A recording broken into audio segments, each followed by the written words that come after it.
It is the MJ Morning Show at 6 o'clock here on a Thursday. And Fester, did you see it, or was the episode already done?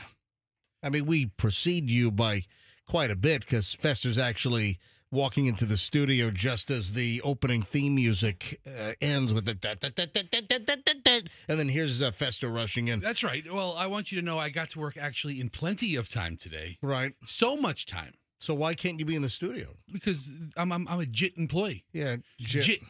Yeah. JIT. And your show prep last night, that was JIT as well? Don't give a JIT. But other things I got nothing from you last night. I understand. Yeah, just pointing it out. Hold on. Let's get something straight. Yeah. Let's get something completely straight. Oh, let's get something straight. Completely straight. Yeah, straight. While this show is a priority, it is not a top priority. That's great. It's not. And if I have something else going on, that's fantastic. There's something else I have to do, it will take precedent over this program. What, like doing a number 2? If that's the case, yes. I mean, the all right, just stop right there. Come on. Did you see something out of the ordinary on the way in? Did you take 4th Street this morning? I took 4th Street down. I did not see anything out of the ordinary. No. You missed. What I missed? You missed the PV'er. Oh. The PV'er. You know what? This might be an opportunity to go to the early, right off the bat, MJ Morning Show fan phones to see who the hell's awake here. Well, a lot of people are. You don't know what a PV'er is? Michelle, you saw it. Yeah, but I commented on it. I know, but I don't. A PV'er? Oh, man. All right. So we get off of 275 southbound, Howard Franklin Bridge. The first exit is 4th Street, St. Pete. Yeah. Get off, loop around over, the top of the interstate, then head down 4th. You get the mangroves all there on the left and the right until you get to like the 7-Eleven. Then you get the Winn-Dixie over there. Then you start getting, toward Gandy and 4th. So in the mangroves area, car pulled over on the side, a PV'er. No idea. Come on. A PV'er, Fester. You're usually good at... I'm usually pretty decent at this. Coming up with my weird fascination with initials or acronyms or anybody. A veer. A PV'er. Does anyone know? PV. PV. Do you want me to give you a clue? No, Michelle, no. I'm sitting right next to you. I could give you a charades clue. No, don't. Michelle, don't ruin it. Stop. Clues. All right, does anyone else know what a PV'er is? I look over and it was like right as we were passing, PV. 800-990-1047. We go to the early phones. Do you know what a PVer is? So think of, don't get thrown off by the just PV, but I'm calling this individual a PVer, just in a, in an action, because it's really a verb. I mean, the V could be a noun, but I'm utilizing it in the form of a verb. All right. So what was it? Does anyone have any idea? Let's see how good this audience is. How good are the early? Oh, look, the lines are all ringing. 800-990-1047. 800-990-1047. Let's start with Robert. Yesterday I asked something super early, and then it was the first caller knew exactly. Yeah. What was it? You remember what it was yesterday? I don't know. Anyway, Robert in Seminole. Robert, do you know what the PVer was? I'm going to say projectile vomiting. That is correct!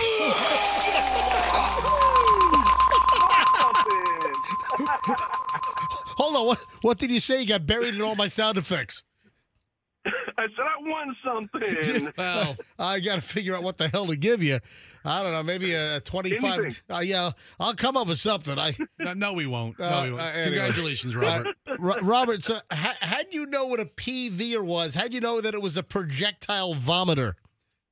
I'm just like, on the side of the road, I mean, what are you going to do on the side of the road besides either at one end or vomit out the other? Yeah. Right. I was like, I mean, I hope I hope the dude's all right. Robert, what do you do for a living? Well, I'm an EMT, and because I was the one that stopped by the Red Lobster. Oh, wow. All right. Yeah. All right. So you're an EMT for a private company or for one of the counties or cities? Yeah, for the Pinellas County Sunshine Paramedics. But I also do air conditioning full time too. You do what full time? Oh, I didn't hear that. You do what? I've got 2 jobs. I do air conditioning. Oh, wow. Fantastic. If you ever need a job at Plan B Air Conditioning, let me know. I'll hook you up. No, I certainly will, but all right. Hey, Robert. Great guess right off the bat. Hey, let me pick up some of the other lines and see if they knew. Even close. Yeah. Hey, Marilyn in West Chase. Marilyn, did you know what a PVer was? No. Oh, Marilyn, what were you going to guess then? What was your guess going to be? Someone peeing on the side of the road in full view of everybody. A public view or peeing in view? PV, public view, P-viewer? Yeah. All right, that would have been incorrect, Marilyn, but thank you for playing along. All right, have a great day, guys. Good morning, Fester. Good morning. You too. Hey, say hi to my wife. What are you treating her like chopped liver over here? Yeah, well, goes to yesterday where you interrupt everybody. I was going to say good morning to Michelle. Oh, okay. Good morning, Marilyn. Thank you. I'm getting busted on. All right. Yes, you are. I'm not an interrupter. Goodbye. Okay, we'll go with that. Yeah, let's go with that. Hi, Marilyn.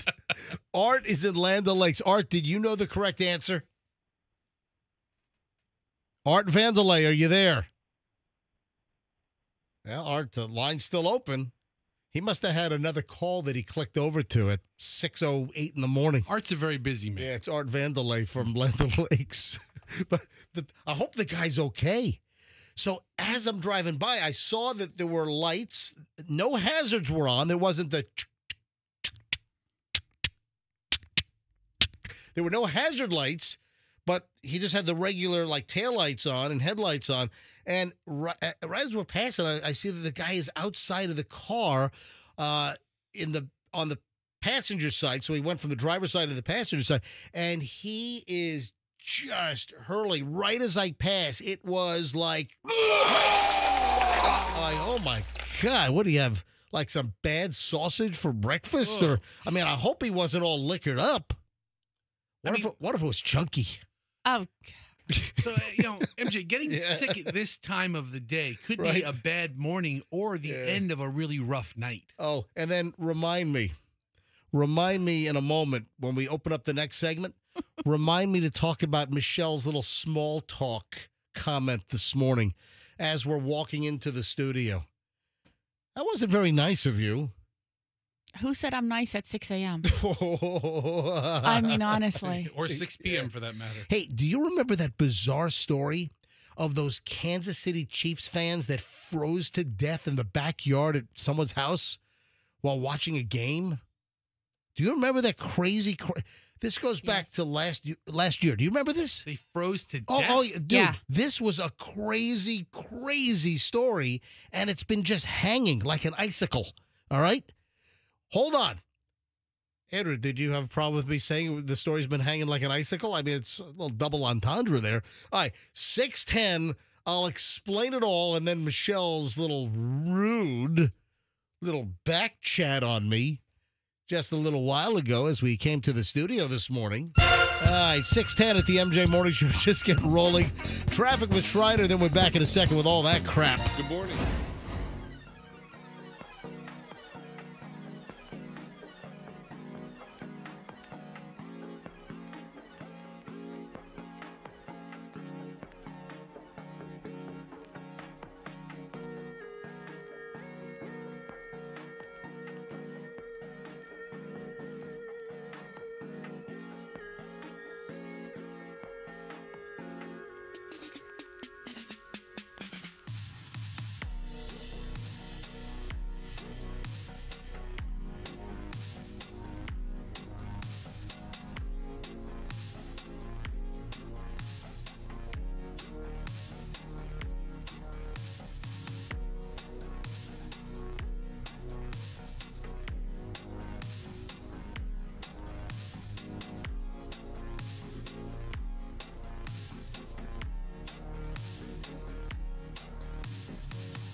Obviously, Tom Petty and Free Falling, but we will now move this into Freeze Falling.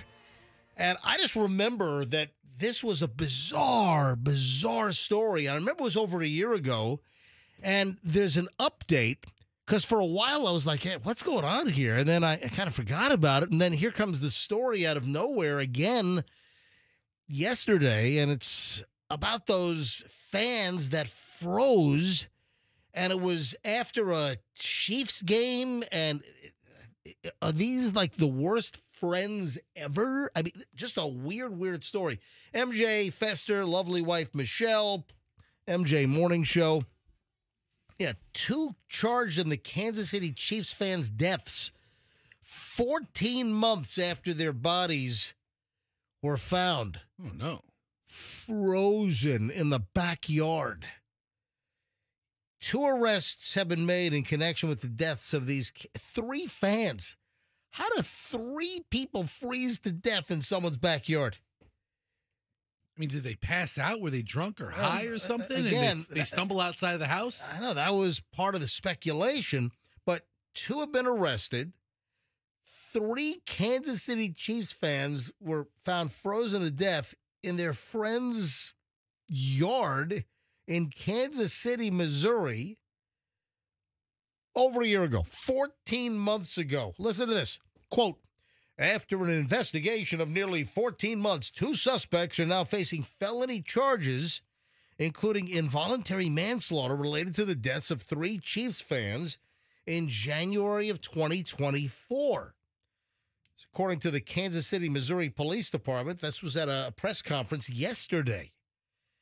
Jordan Willis and Ivory J. Carson, they've been charged with 3 counts of involuntary manslaughter, 2 counts of delivery of a controlled substance, except 35 grams or less of marijuana or synthetic cannabinoid, according to court records. The documents indicate that Carson, who went by the name Blade Brown. That's a good name.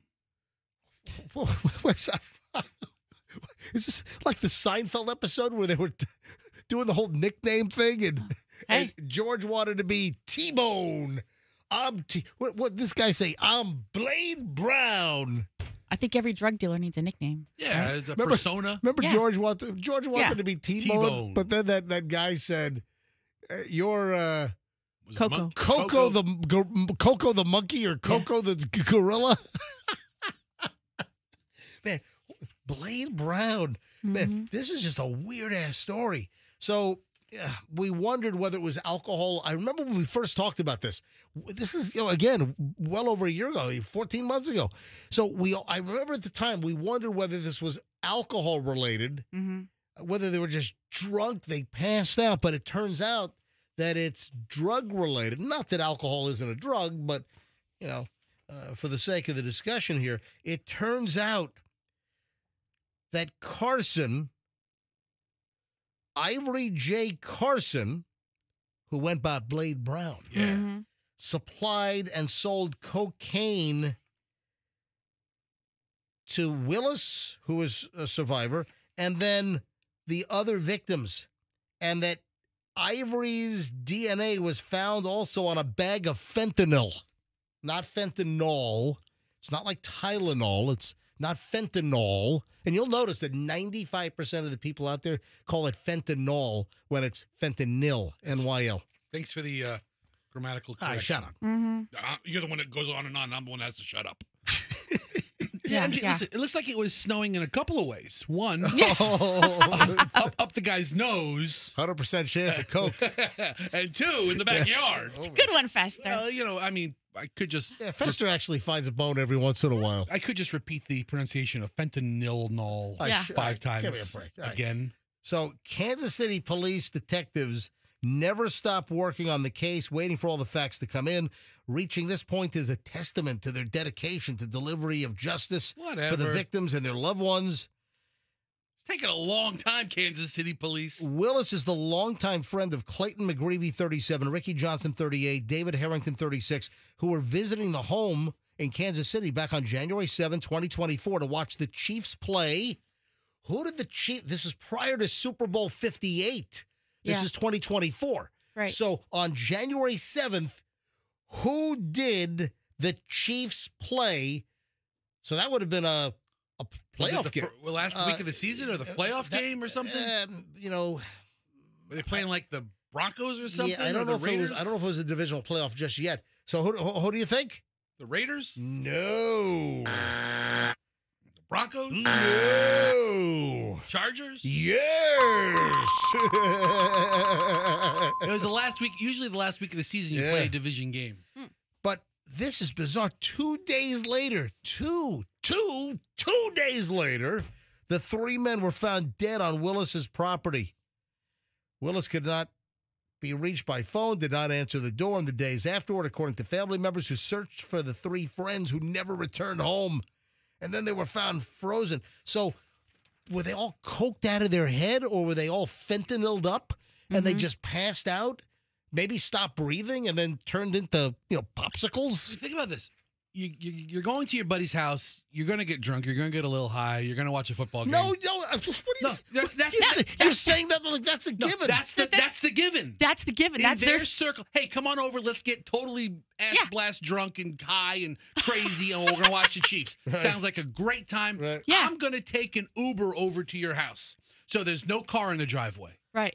Then everybody's blazed out of their mind, yeah. And then suddenly these three guys are gone. Well, they must have called an Uber and left. Well, it does turn out. And then it snows for 3 feet in the backyard. Their Fester. bodies are buried for 3 days until it melts. It turns out that drugs were found in the system. So, man, do they even remember watching the football game? Because they were blasted, apparently. The autopsy results shared with the media by family members indicate that fentanyl, cocaine, and marijuana were in their systems.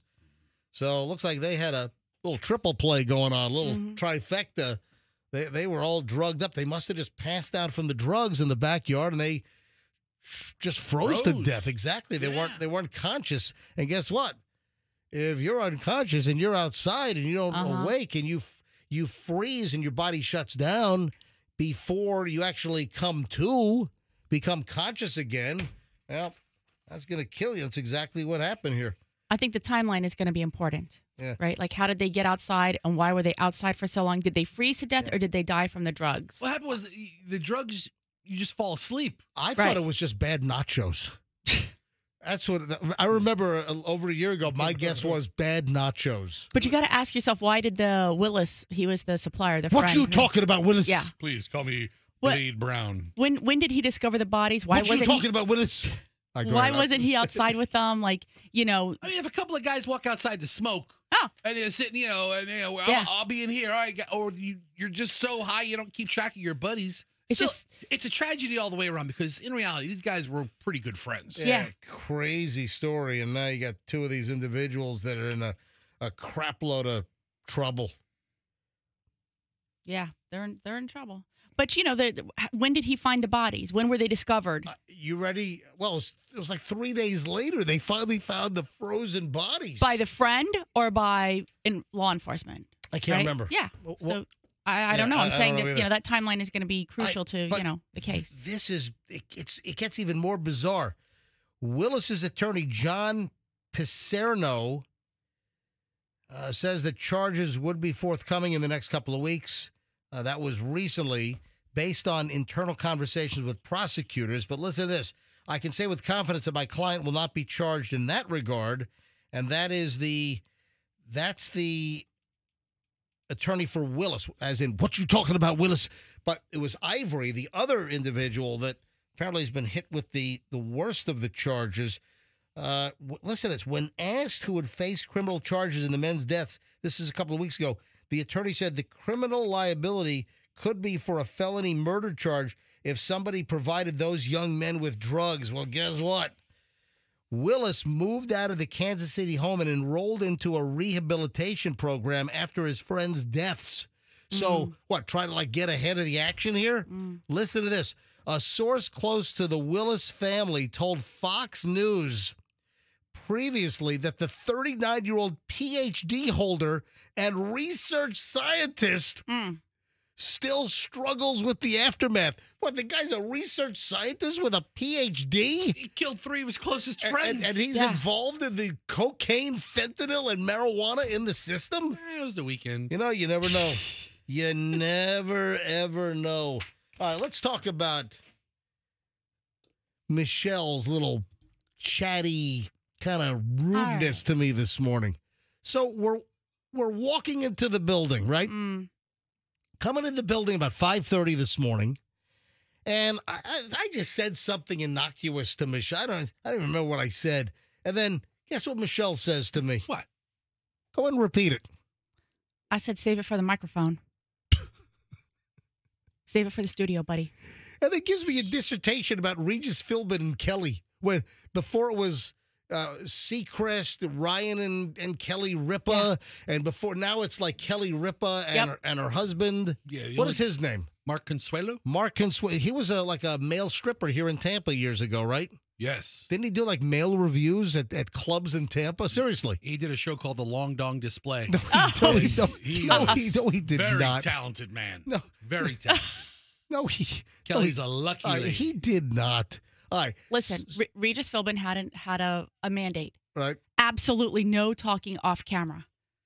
So this is going to be our mandate. While I'm sitting here, absolutely no talking out of studio. It's kind of the rule already, I feel. I mean, you know, we're really not that chatty. This is what I have to deal with. This is the kind of crap. So she's trying to pull a Regis Philbin on me. Save it for the show. Hey, it's me, Regis Philbin. Hey, why you save it for the show?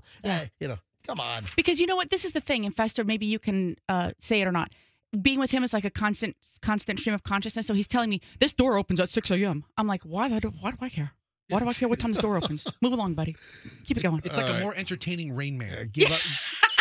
Why don't you give up some security information live on the air while you're at it? That's what you're telling me. Okay, I think you've said it. Our cameras don't work. All right, with that. All right, fine. We don't have a guard. Do you remember when the key card system was broken here? It was open for like a month. Oh, it was more than that. The key card system for the radio station was busted, and corporate would not approve the expenditure for the new security system. There was some piece of equipment broke. Our studios were wide open for 2 months. Sunday night at 9 p.m. Come on in. Just any. Want to do a country show? Come on in. 6:34 at the MJ Morning Show. Early Morons in the News next. Good stuff today. Yeah, licking my chops. Morons in the News next on the MJ Morning Show on Q105 104.7 FM. If you're air conditioned.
The MJ Morning Show and the early morons in the news. I'm sorry if I put this little whistling, creepy song in your head for the rest of the day. Oh, I forgot. Fester and Michelle, they don't like this one. No. No, you don't like that one. This is not my favorite. Yeah, not your jam. Would you like something else instead? What do you have? Well, too bad. All right, let's go to the early morning. What is it with people and fireworks inside their homes? What? You know, and you also always, like 4th of July, you have some idiot that, for whatever reason, thought it would be a good place to store, like, fireworks in their oven. Yeah. You know, prior to us doing the neighborhood fireworks display, I'm going to keep all these fireworks from a roadside stand in my oven. And then, you know, they want to heat up some Stouffer's lasagna or something, so they turn on their oven forgetting the fireworks are in their oven, and then, you know, just... It's a mess. Big old. Do you remember years ago? Oh, I just fireworks remember. Oven. We did. Is that on YouTube? I think the second one is. Oh, was the second one better or was the first one the best? The first one was the best. Oh, and that's not on video on YouTube? That was the one we did in the radio station parking lot. Oh, yeah. And the second one was the one that I did in the back of a car dealership. Oh, Walker Ford. Yeah, the good guys over at Walker Ford. Back in the day. These days, we would do that at Veterans Ford. That's right, on top of the parking garage. These days, yeah, we would do fireworks oven at Veterans Ford. I remember calling Mr. Walker, and I told him, he's like, you want to do what? No problem. Okay. You got it, guys. So, fireworks oven, man. This story comes up so freaking frequently that we actually, years ago, we did. Fester went to some used appliance place, and you got an oven. You know, the range on top. You know, the electric burners on top, then the oven, and we had a generator company. Generex gave us power. Right. And we loaded everything up with Galaxy fireworks. We turned the oven on. Fester put like $1,500 worth of Galaxy fireworks inside the oven. And then we had a generator to supply power to the oven. We heated up the oven to like 475, or did you put it on broil? We couldn't even use the post power outside because it was like it wasn't 220. Yeah, it was 120 so we outside. Needed a generator. Yeah, we needed 220. 220, 221. Whatever it takes. So the day we did it at Walker Ford, Mr. Mom, the second time was the day that Michael Jackson died. Oh wow! The night before. So you kept putting me off and putting me off. And you did a whole tribute show. And the last 15 minutes of the show, we did a fireworks oven. Really? Yeah. So it was a real unfortunate day. But the first one, there's no video of that? I mean, that was back in the Guido days when nothing was really saved on the internet. All right. Anyway, so here's the deal. Guy in Maine in critical condition after fireworks explodes in his apartment. The other thing that people do, you hear about idiots that decide to put their ammunition in their oven. Yeah. Yeah. No, that's another thing. I've heard of that before, We've done these stories in the past. I mean, I need a good place to put this ammunition. Oh, let me put it on the top rack in my oven. That's brilliant. And then they preheat the oven for something, and then bullets are flying, blasting through the glass, people getting shot. Yeah, listen to this. Maine man, my Maine man. Woo! Give me some skin. Come on, my main man. From Bangor. Yeah. No, it's you don't say Bangor. The Maine people, they hate that. It's Bangor. You don't say Bangor. Why not? All right, so that's just the way they pronounce it. Bangor. Wish I said Portland now. So the Maine Fire Marshal's office is investigating a fireworks explosion in a Lewiston, Maine apartment. Left a resident with severe injuries. Holy crap. A team of investigators responded earlier this week on Monday after being contacted by the Lewiston Fire Department. 39-year-old guy seriously injured when a consumer firework exploded in his apartment. It doesn't just explode. It has to be activated by a lighter. Exactly. Or maybe it was in his oven. I don't know. Guy was flown by helicopter to a level 1 trauma center in Portland, listed in critical condition. Yeah, fireworks are legal for sale in the state of Maine with some exceptions. Consumer fireworks are only the type of fireworks that can be sold directly to the public. Yeah. And here in Florida, you can still get some pretty good stuff, but then you got to sign that form. The most bizarre thing, 4th of July, also New Year's Eve, the weeks leading up to those dates, those are really big for fireworks sales.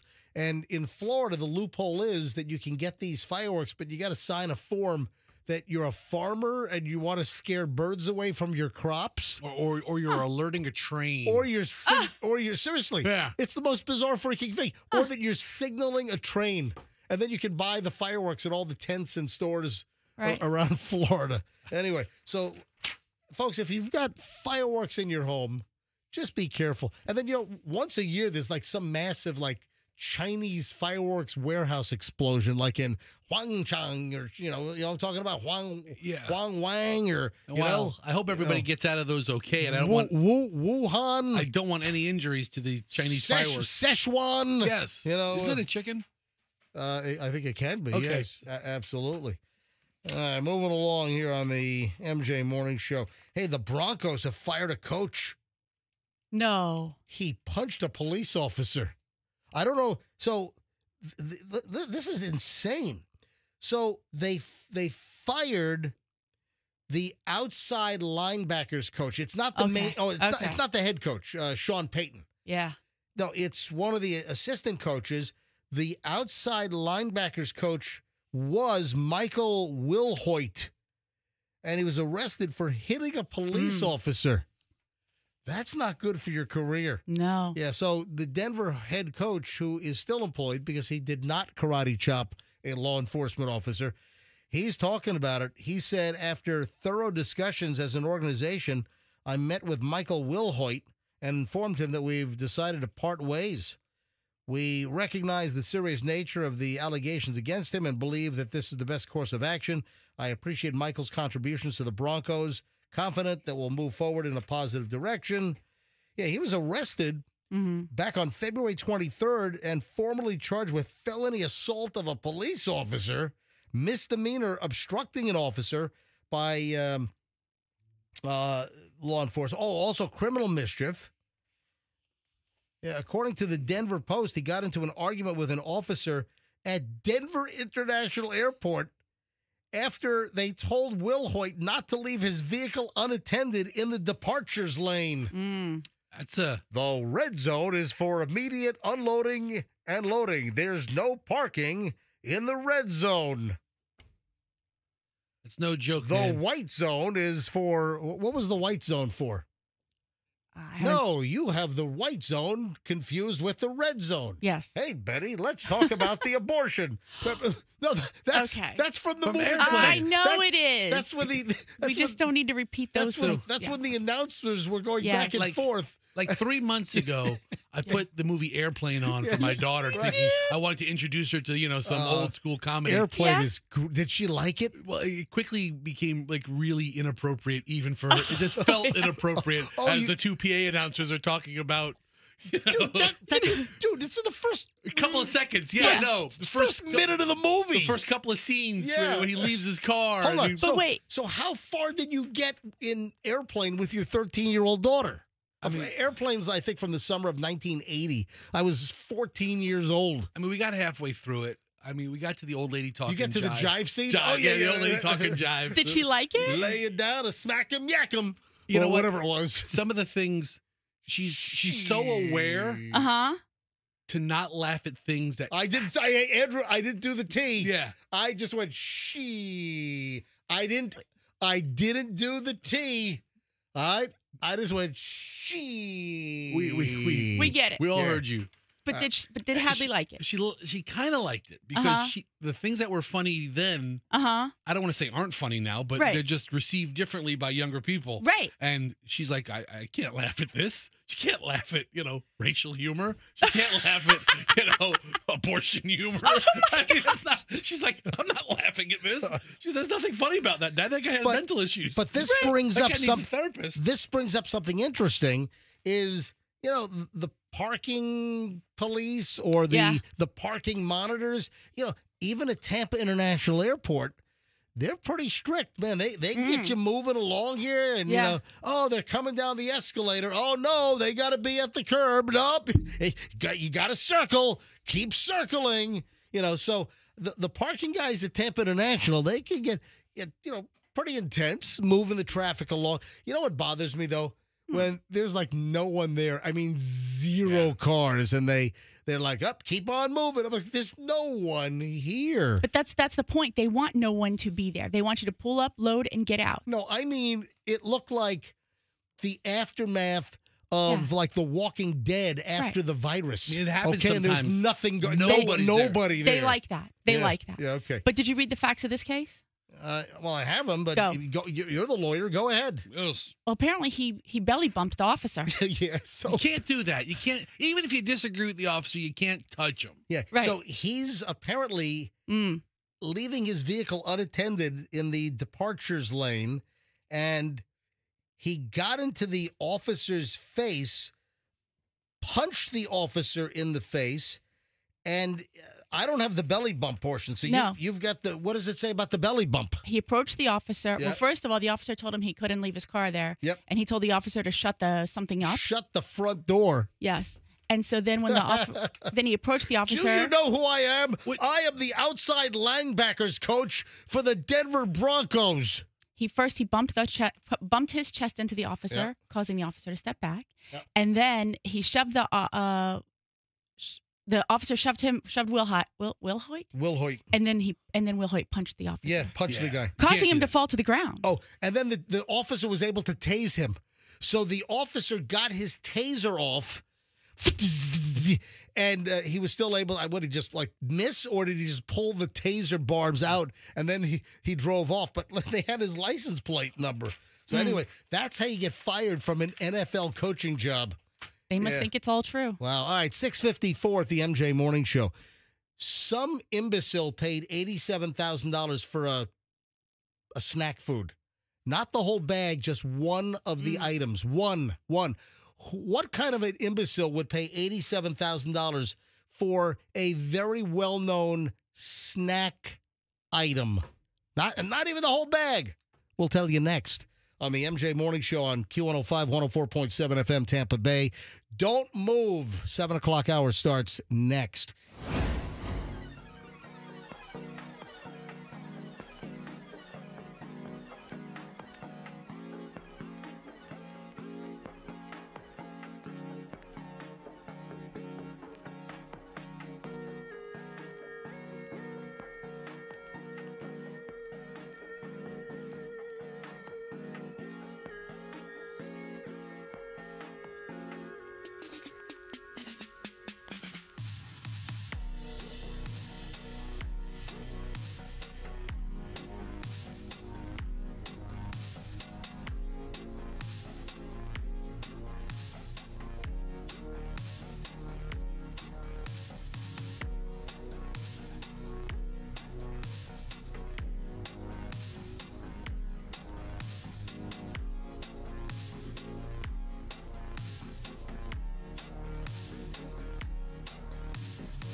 The video of Chloe taking delivery of her first new car. Well, first car, I should say. It's not just a new car.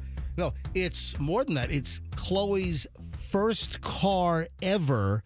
And the how many comments is it? It's got like 100 and something comments or likes. Hang on a minute. I mean, it's really, if you haven't seen this yet, Chloe got her first car the other night, 23 years old, and she's never had a car, and now she has a car. And let me see what 110 comments. That's a 712 likes. People are commenting like, "Oh my God, the glow on her face! She's like so excited."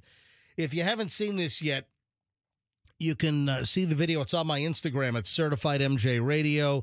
That's Certified MJ Radio. And man, does she have a grin?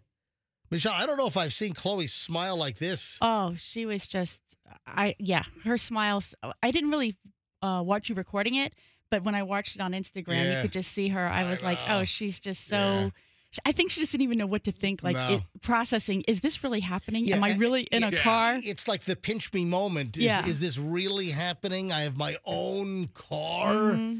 And it's amazing. One other thing that I thought was interesting is that Chloe at 23, I thought that maybe I'd have to co-sign. Mm-hmm. I did not. Nope. Chloe qualified for her own credit. Her credit score, 23 years old, her credit score is a 763. That's good credit. That is great credit. I mean, Fester, you're in the RV business. Listen, 763 solid credit. Yeah, 763 will get you done on just about everything, right? You buy a couple bucks down, you can buy anything you want. Yeah, what you work in your RV gig. What are some of the lowest credit scores that you've ever seen walk through the door? Someone walks on the lot and they're like, yeah, I want this Bounder. I want this, I don't know. I want this Fleet Elite. Fleet Elite. What? It's like. Give me some. I just made that one up. But there is a Bounder, right? Yeah, there's a Bounder. All right. So what are some of the RV names? Just quickly. There's the Avenger. How about the Smoke Hole? There is a smoke hole. Yes, there's a smoke hole. No, we actually don't refer to anything burning when it comes to RVs. All right. So for those that don't know, Fester works at General RV. After we ended the 18-year run of the MJ Morning Show for the first run in 2012, Fester then, couldn't get another radio job. And they weren't hiring fat people anymore. So the industry changed. They were looking for anorexic-looking DJs. So Fester got a job at General RV, and he's still there. So what are some of the? Well, that's your real job. Yeah. That really pays your bills. This is just a hobby. It's still there.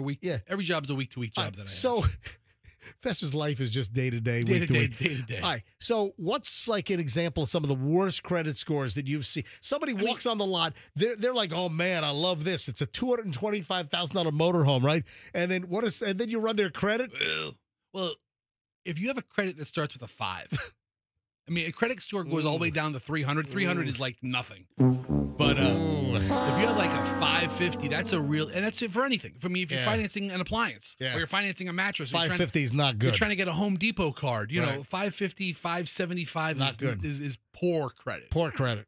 What's the lowest you've ever seen pop up?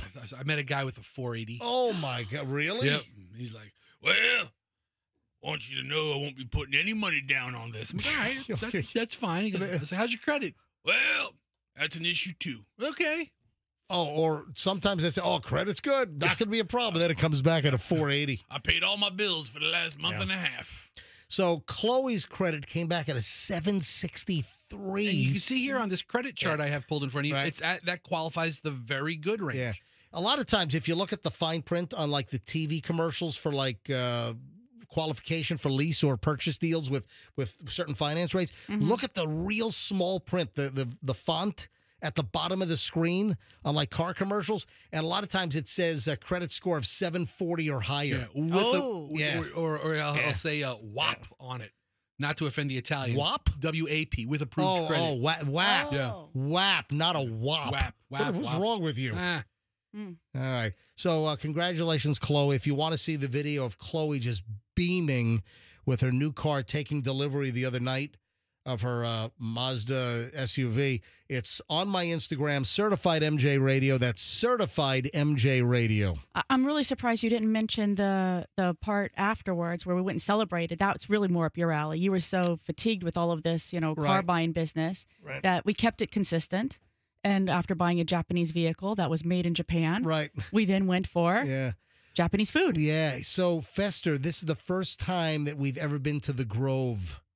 Oh, yeah, up there in Wesley Chapel? Yeah. So, I pass the Grove a lot if I'm heading to Dade City. Yeah, anybody who hits 75 passes the Grove. Yeah. So, listen, I've passed the Grove for years. I've just never been to the Grove. There's a lot of things up there. So, after Chloe took delivery of the car, Michelle's looking for places for us to get some dinner, and she finds a ramen place. It's called Tasty Ramen, and it was tasty. It was tasty. It was really, really good. And we're really tough and picky on ramen. We are. We usually wait until Japan to do our ramen. But now you just have to go to Wesley Chapel. The Grove and West. Hey, that place is cool. I'll tell you, there are a bunch of ramen restaurants popping up all over town. Yeah, ramen. Really? It seems like I see more and more of them. And I'm glad you enjoyed it. That's awesome. Yeah, I also love Saimin, and there was a place called Palani's Hawaiian Noodles. Yeah. And it's Saimin, and I'm a Saimin fanatic. Once I had Hamora's Saimin in Lehui on Kauai, in Hawaii. Once you had, man, I'm sold. So we also wanted to try the Palani's Hawaiian Noodle, but they were closed. Closed. And But Tasty Ramen was open. And Tasty Ramen was very, very tasty. We got to go back there. They said, "Orashaimase." Yeah. So, and Michelle does speak Japanese. Her 5 years. Well, as far as you know. When we go to Japan, you get us around. You're speaking Japanese everywhere because Michelle lived in Japan for 5 years because her father was a U.S. Marine stationed in Yokosuka, Japan. So you went to get Japanese food after buying a Japanese car. Yeah, that's what Michelle just said. I'm just repeating it in a inquisitive way. Let me tell you what I want to do. There are like 30 restaurants. There are like 30, like all kinds of niche little fun foods. I want to like fast for a week and then go to the Grove and just like eat my way through the whole place for like half a day. Did you go to the crate area? Well, that's where we were. Grove? That's where it is. Yeah. They're like shipping containers. Yeah, it's all crate. It's a really. I've been down there I think twice over the last couple of years. It's a really unique area, really unique part of town. All right, speaking of food, I got to get back to what I teased a little while ago. What kind of a Nimrod would pay $87,000 for a chip, essentially? What chip? Is it like laced in gold or something? No. No, apparently even more valuable than that. Is it like the first chip ever produced from Mr. Dorito himself? No, but hey, you're getting close as to what it is. If it's not a Dorito, what might it be? A Lay? No. A Ruffle? Come on. If it's not a Dorito, it's a Cheeto? Yes, I'm looking for the rhyme. Yes. I don't know. I'm in the chip category. And it's not even a whole freaking bag. Somebody paid $87,000 for a Pokemon-shaped hot Cheeto. And they call it Cheeto-Zard. Now, I'm not up to speed on all of the Pokemon characters. Is there something... Do you know anything about these? No. I never got into Pokemon. I know, like, nothing about it.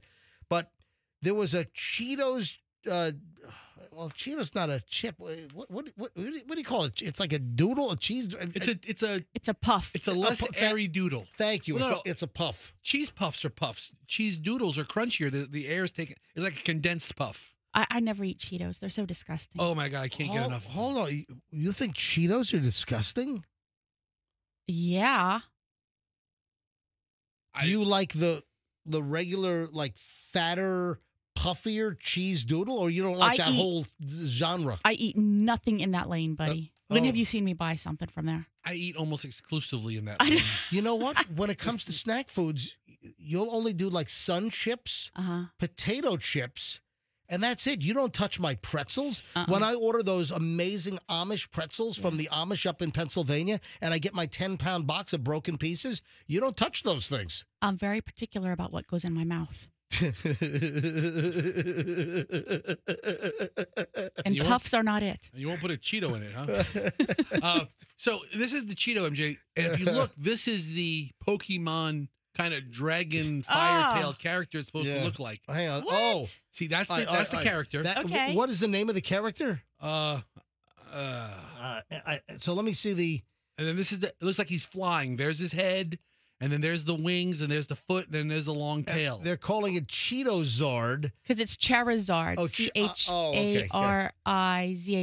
All right, thank you. Oh, yeah, I do have that underlined here. Yeah, Charizard. I don't know. And somebody found a Cheeto that looked like Charizard from Pokemon, and it's sold for $87,840. So they put the chip inside like a plastic container that, like, obviously had to be thick enough to be able to hold the chip. But you know how they put like baseball cards, like expensive baseball cards, in those like plastic holders, or numismatists, like coins? Yeah. They'll put them in the hard plastic case. They've got the freaking Cheeto. Well, I mean, you better protect it, because that can snap in half like that. Like a Cheeto. Like a snap in half like a Cheeto.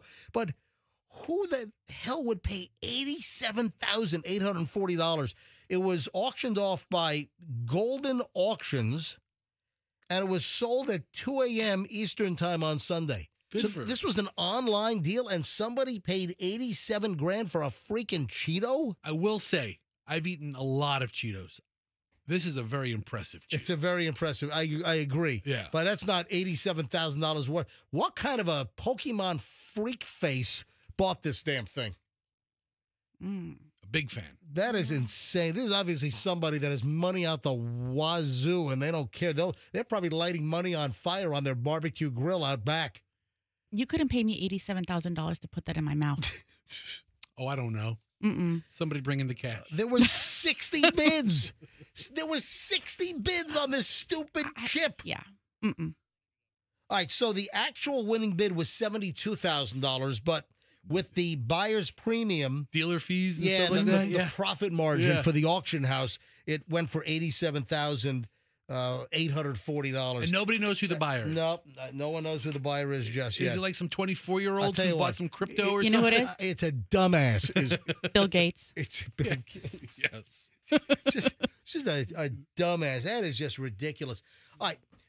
You know the whole thing, forgive, forget, or, sometimes people, they commit the most heinous crimes, and then you've got like family members that will be interviewed on TV, and I forgive them, and, or somebody's the victim of somebody. Oh, I found it in my heart to forgive them. Tell you what, that is not me. I was about to say, you're the wrong person to speak on this subject. Yeah, I think you're probably right. The lady that was run over by the Amazon van in Baltimore, not once but twice. Oh, yeah. She says she now forgives the driver. Oh. See? What the hell? Really? The guy runs you over and then knows that he ran you over and then decides to keep going and then runs you over again with the front wheels weren't enough. Oh, I'm going to get her coming and going. I'm going to get her with the real. And then the woman that got run over is now forgiving the Amazon driver. It was an accident. I mean, if you guys ever want to see MJ's TED Talk on how to hold a grudge, it's amazing.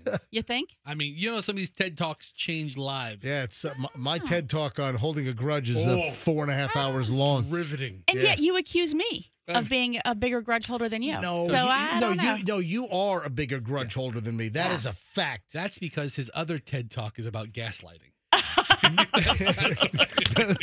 Well played, Fester. Hold on. Well played. So you think I'm a gaslighter? I mean, you Michelle, am I a gaslighter? Absolutely. How about this? You're not a gaslighter.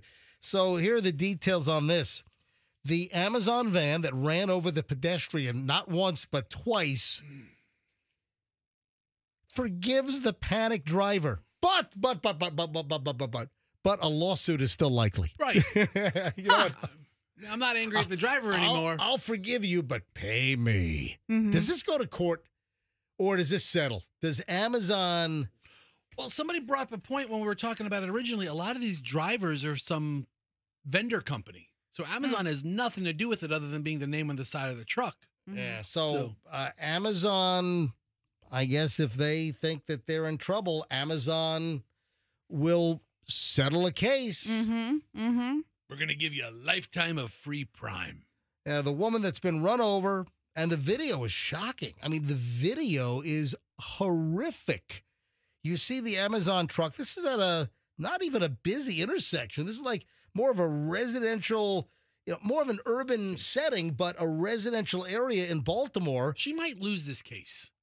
She walked against the light. Yes. Okay, she walked right in front of the van, so the van was actually over her head. He didn't see her. He didn't know he hit a person after the first bump. He stopped, didn't see anything, and then kept going. It's not like he said, I hit a person. Yeah. Let me hit her again. We brought this up. When we first talked about this, we brought this up that there's a lot of times in accidents, people think that if you're in an accident and it's quote unquote the other person's fault, that it's all their fault. A lot of times in a lot of states, and I think Florida's one of them, where they can assign sort of a Michelle, you're the lawyer. It's a percentage. Yeah, They just, a percentage of blame. Right. Now, somebody might be, let's say, 80% responsible, but it could be determined that, you had the ability to stop. And if you did stop, you could have avoided the accident. Their fault, but they sometimes the court will assign blame to you. I'm thinking in this case, yeah, she's 99% and he's 1%. I mean, the guy stopped. He looked around. He didn't see anything. Yes. Then he felt a second bump, and he got out. And then she said something to this driver, which let him know it was okay to leave. Maybe she said, I forgive you. Yeah. Go on. Yes. Deliver the packages. She faces months of physical therapy and trying to get back to normal, to recover. But apparently, this woman, Chelsea Douglas, says that she holds no ill will toward the Amazon driver. That this was a prime run over. Okay, it wasn't. It was a prime run over. No shipping fees on that run over. Yeah. Listen, this wasn't malicious. When you have prime, getting run over by the van is free. Yep. You forgive the person. You'll get run over between 4 and 8 p.m. the whole 4 hours. Anyway, bottom line is that she apparently forgives, but they are going to move forward. But she might have a little bit of an issue about maybe not being able to collect as much because she did cross against the light. Yeah. So, but still, I don't know if I could forgive someone that ran me over twice in an Amazon Prime van. It wasn't malicious. It was truly an accident. 7:19 at the MJ Morning Show. When we get back, we roll an hour and 20 minutes nonstop MJ. Everyone loves this. No interruptions, no commercials. We go for an hour and 20 minutes plus of nonstop content next. Hey, if you're getting ready or if you've...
Construction at Midtown at Dale Mabry and 275 is on fire.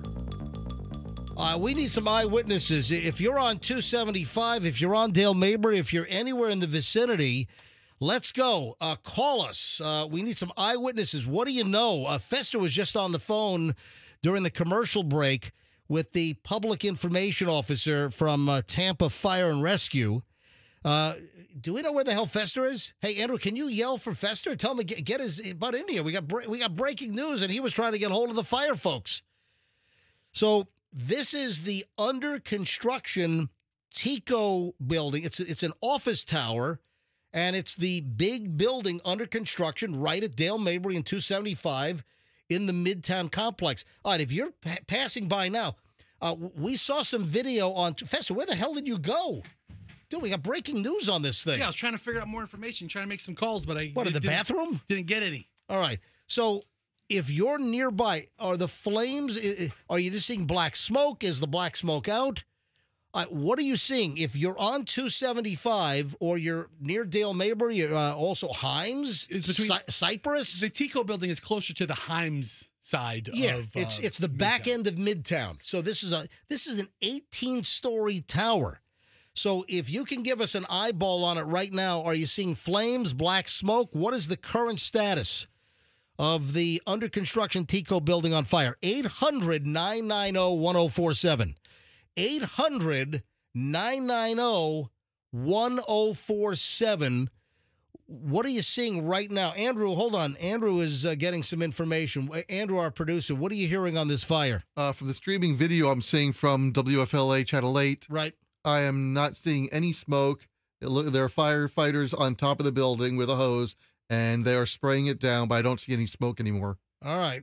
I wonder what the hell caught on fire. I wonder if it was like some piece of construction equipment. I wonder if there's any structural damage. I mean, this thing's out of construction, and that would suck if there was any damage to the building.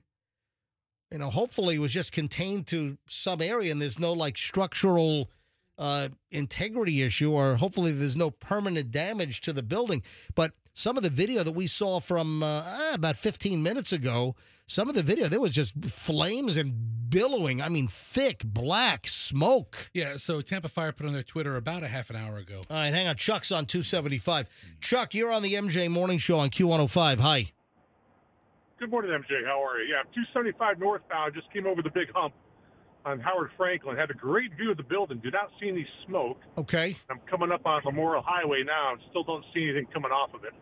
So maybe the smoke is extinguished by now. So, well, it looks like the fire's out. Whatever was on fire creating the black smoke, it looks like that has been extinguished. But some of the photos and some of the video that we were just made aware of, there was some serious activity some time ago. All right, Chuck, so you don't see anything now as you approach that building?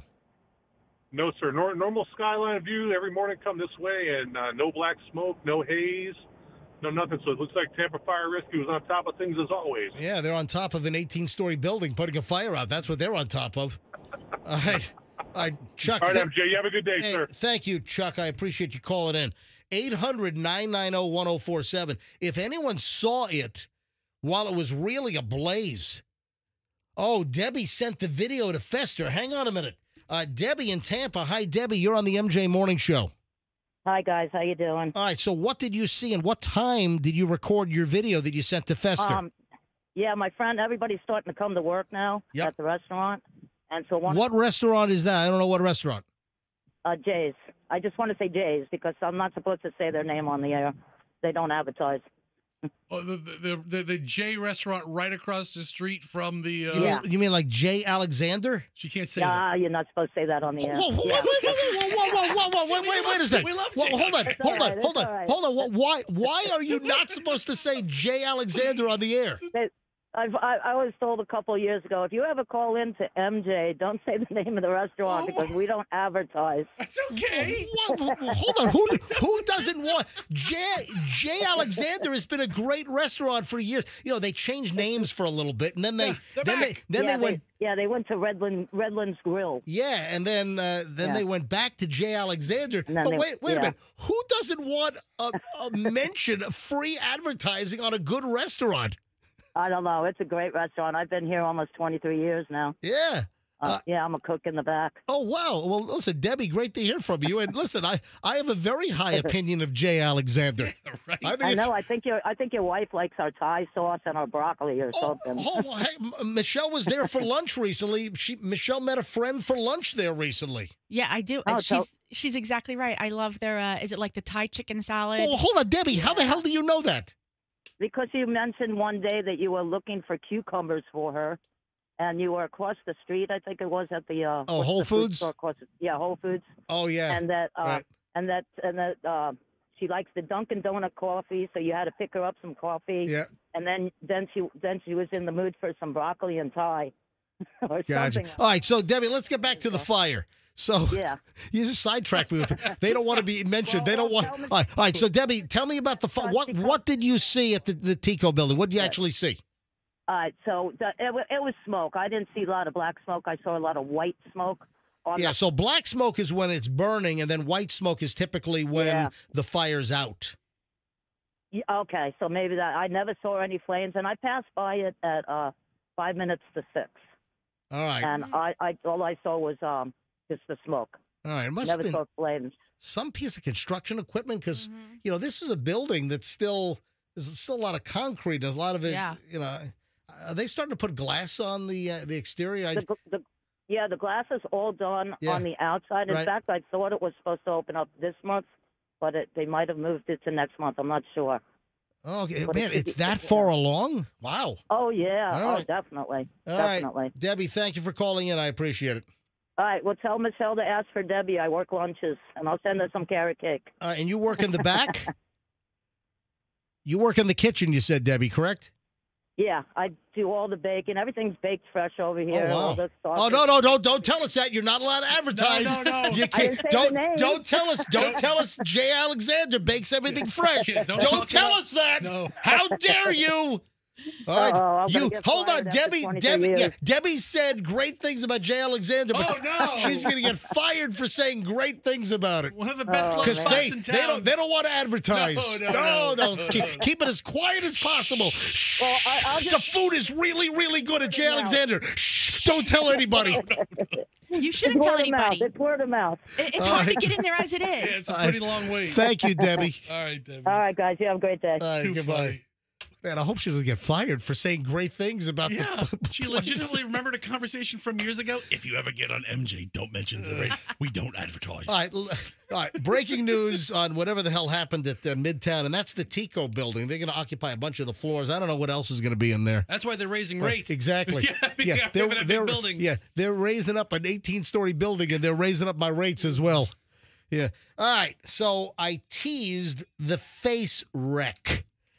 And you don't want to wreck your face, folks. And for the folks, the people that are getting ready now, or people that are already on the way to work, and you took a shower this morning, you wash your face, you brush your teeth, you did all this stuff. Michelle. Yeah. What do you know about washing your face in the morning, or really any time of day? What do you know about face washing? Do's and don'ts of face washing. Use tepid water. Hold on. Use what? Tepid water. Tepid? I think that, like the temperature should be tepid. Am I not using what does that mean? Like not hot, not cold? Yeah. I thought tepid is kind of like unsure. Maybe So you don't. Tepid is like Fester. Bring up tepid water is between 60 and 100 degrees Fahrenheit. Oh, you're right. Yeah. All right. So not cold water, but not hot water. But wait, Exactly. but just look up the word tepid. I thought tepid was like kind of unsure just and keep going, buddy. non-committal. I'm just curious. Tepid. Showing little enthusiasm. The applause was tepid. Oh. So unsure. I guess. No, look at the first one. The first definition. Slightly warm water. Yeah, especially of liquid. It refers to liquid. You're wrong, buddy. Boo. How the hell do you know what you're talking about? All right. I'm leaving the studio, Fester. Yeah, ditto? No, she's not. Yeah, tepid. No, so I never heard that term, tepid water. Well, don't you suck? Tepid almost sounds like a tense and hesitant emotion as well. I always thought tepid. Hesitant. Their behavior was, unsure, hesitant. Yeah, absolutely. You know what? Maybe the two of you should become like literate and read. And then when you come across a word you do not know, you look it up in what's it called? A dictionary? No. The two of us should just get on a radio station and just blab about crap we don't know about, like tepid water. Yeah. Mm-hmm. So here's the deal. Yeah. If you wash your face, Michelle's right. You're supposed to use tepid water. Oh, is that your big reveal? Well, but dun, dun, dun. Your big reveal is using a word that you didn't even know the definition of. Like, breaking news from the MJ Morning Show this morning. Use room temperature water to wash your face. So a common habit, some people think you got to use really, really hot water and open your pores. No, do not use really, really hot water on your face. You want to use water that is lukewarm between 98 degrees and 104. You don't want really, really hot water because the hot water could cause damage to your skin. Does like the warm water open your pores, and then crap can get in your pores, and it's actually counterintuitive? Anyway, don't use very, very cold water. Don't use really, really hot water. And according to dermatological experts, they say that it turns out that if you adore like the feeling of hot water, that is big trouble potentially for your face. Yeah. So don't frig up your face. Right. I mean, some women, not me, but some women do actually wash their face even before they get in the shower. Because then when you get in the shower, you want a hot shower, but you don't want to use that water on your face. So you wash your face before you get in the shower. The hot water's okay in other areas? Like, what about the crotch? Can you get really hot water in the crotch? I don't know. Can you? You dip that thing in hot water. You tell me. All right. Get burned in the crotch with the hot water in the shower. So listen, just a little dermatological tip this morning. Use only water between 98.6, which is, supposed to be body temperature, but now there's a question whether body temperature is different than 98.6. As well as the MJ Morning Show word of the day. Yeah, I'm always lower. I'm usually, my normal temp is like 97 and change, and sometimes I'll get some 96.9s. Tepid? Yeah. Or not tepid? It's still in the tepid category. I guess I can be cold from time to time. There you go. Yeah. All right, so Michelle and Fester are taunting me about my trip to the Philippines to go scuba diving, which I catch a flight right after the show today. So literally, I'm going from this show to the airport, and I'm heading to the Philippines. What are you laughing at over there? I got a text message. Yeah? That said, Michelle is so concerned about the temperature of her water, but then she'll burn her face off with these lasers. That's true. Yeah, so how do you explain that, genius? The lasers, fixing your skin. That's okay? Yeah. The lasers are all right? Yeah. All right, so Michelle is baiting and poking at me here. That's why you married me. Yeah. All right, so what is your grand plan while I'm away scuba diving? The Fester and Michelle Morning Show. I mean, Fester, you're all in, right? Oh, boy. And I think Hadley could come in. She does have a week off for spring break. There you go. You're right. It'll be the three of us. She'd be very excited. I mean, never mind the fact that neither one of us knows how to push those buttons over there that you're pushing and Hadley whatever. Can figure it out. Fester has... Hadley can do it. Yeah. Fester has been... So I stand behind the control board here. Yes. We've got with all the faders and all the buttons, and I control the mics and all the sound effects and the audio levels and the phone calls. You do a job that almost any trained monkey can do. Yeah. Right, yes, so I know. I'm standing behind the actual electronic equipment to run the show. Yeah. Fester has been in radio since 1996. Something like that, yeah. And Fester doesn't know how to do jack squat. Not one lick of it. If you were in here, you would have no idea what to do. Turn around and walk right out. You would crash this plane into the ground. I mean, nosedive. That's right. Yeah. I'd grab the one parachute and say, deuces, bitches, and I'd be right out. I have... No, I do not know one. I could turn one button on. That's my mic button. I could turn it on and off. Yeah. And that's it. The Fester and Michelle show while I'm gone? Yeah. The Fester and Michelle Morning Show. Oh, you're doing jingles now? I don't know. We have a jingle package. What other jingles do we have in the package? Fester and Michelle in the morning. Boop, boop. That's so good. It's so good. Yeah. It's a good morning. With the Fester and Michelle Morning Show. I mean, not that it wouldn't be great, because it would. I know. But how much more would we get to talk and tell our stories? No. As our listener pointed out yesterday when he called in. And we could correct people on how to say fentanyl. Stop it. And educate people with tepid. Well, what are we going to turn this into an MJ bashing session? I'm just saying, now that we're talking about it, we're making a list of show prep. We could, talk about stuff on our Instagram. Oh, yeah. Stop it. And what I had for lunch yesterday. Right. How there was no yogurt at the grocery store. And then we could talk about pizza. Also how I'm a deli douche. You're the dude. Hold on. Do you have this stuff written down? Is this premeditated? Ready to go. This is a premeditated attack on me. I'd be all for the Fester and Michelle podcast. This is not a tepid attack. All right. Now, there will be... so, MJ, today is the last live show for a couple weeks, right? Yeah, well, spring break is also coming up for most of the school systems, so it's a good time to take... Listen, I've been dying to go to the Philippines to go scuba diving. I'm going with my brother and Rich and Brian, a couple of Tampa guys, and then they've got a friend named Steve, and we got a group of 5 that were going to the Philippines to go scuba diving, a place called Analeo for a week, and then we get on a liveaboard boat for a week, and I get to go to a spot that's been on my bucket list for scuba diving for 30 years called Tuba Taha, so I'm looking forward. And I will post on my Instagram when I can. Certified MJ Radio. That's Certified MJ Radio to see my adventures. Yeah, so while MJ's gone, I will tell everybody, all of our listeners, there will be no MF morning show. No Michelle and Fester morning show? The MF show. You MFers? Yes. That's what we call our listeners. Michelle and Fester, the MFer morning show. No, it's the MF morning show, and our listeners are the MFers. That's awesome. I like it. Oh, that's the listeners of the MFers. All right, all you MFers, call in right now. There you go. Phone lines are open. Text Fester at 813-310. Wait, 444.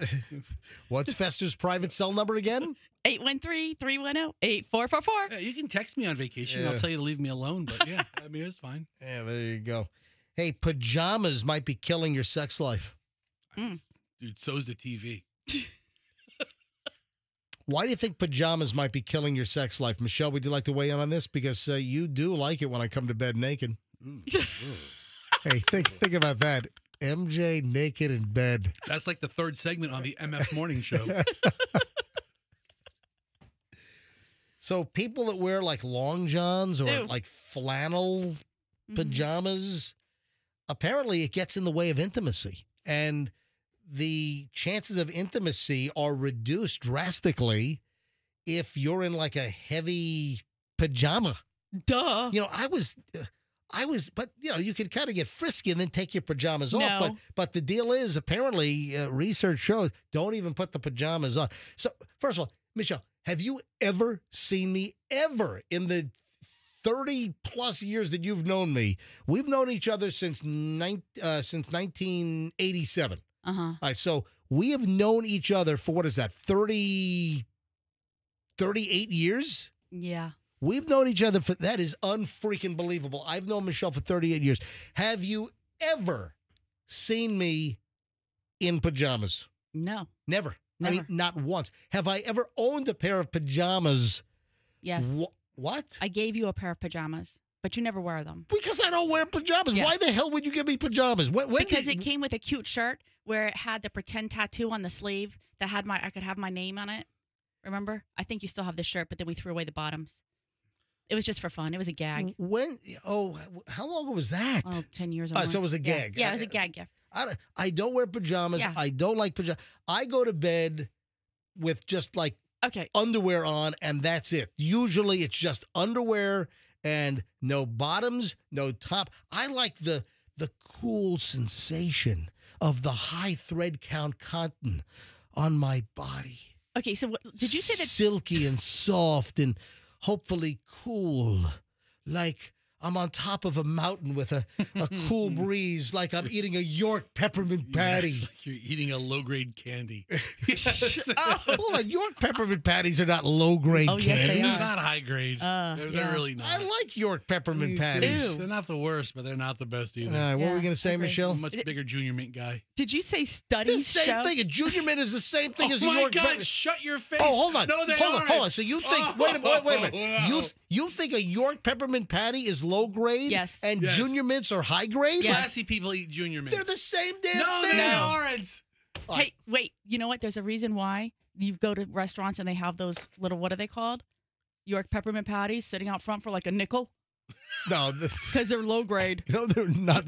Usually they're like a quarter or 50 cents I think now. you're helping kids with diseases. Yeah, when you exactly. buy one. It's- And No. those were like for crippled kids. Yeah, Selling that candy in the front. I'm like, oop, nope. All right, 7:48 at the MJ Morning Show. So where the hell was I? No, I was going to say, I think you left off with studies show that this style of pajama is going to hinder your sex life. First of all, okay, do we need a study about that? I think no, because, hello, lingerie has existed for a long time, and we all know that you put a sexy nightie on, that's what's going to get you going.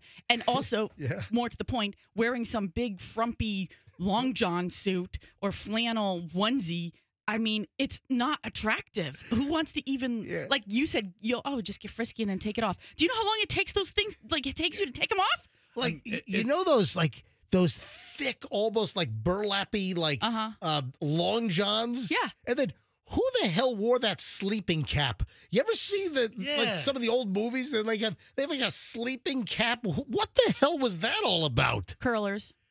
I don't know. Anyway, so this is from Newsweek. Newsweek Online. Channa Bromley is a relationship coach and says that comfort kills urgency. I'm not comfortable in pajamas. But she says that, pajamas are mood and intimacy killers. They're not just nightwear.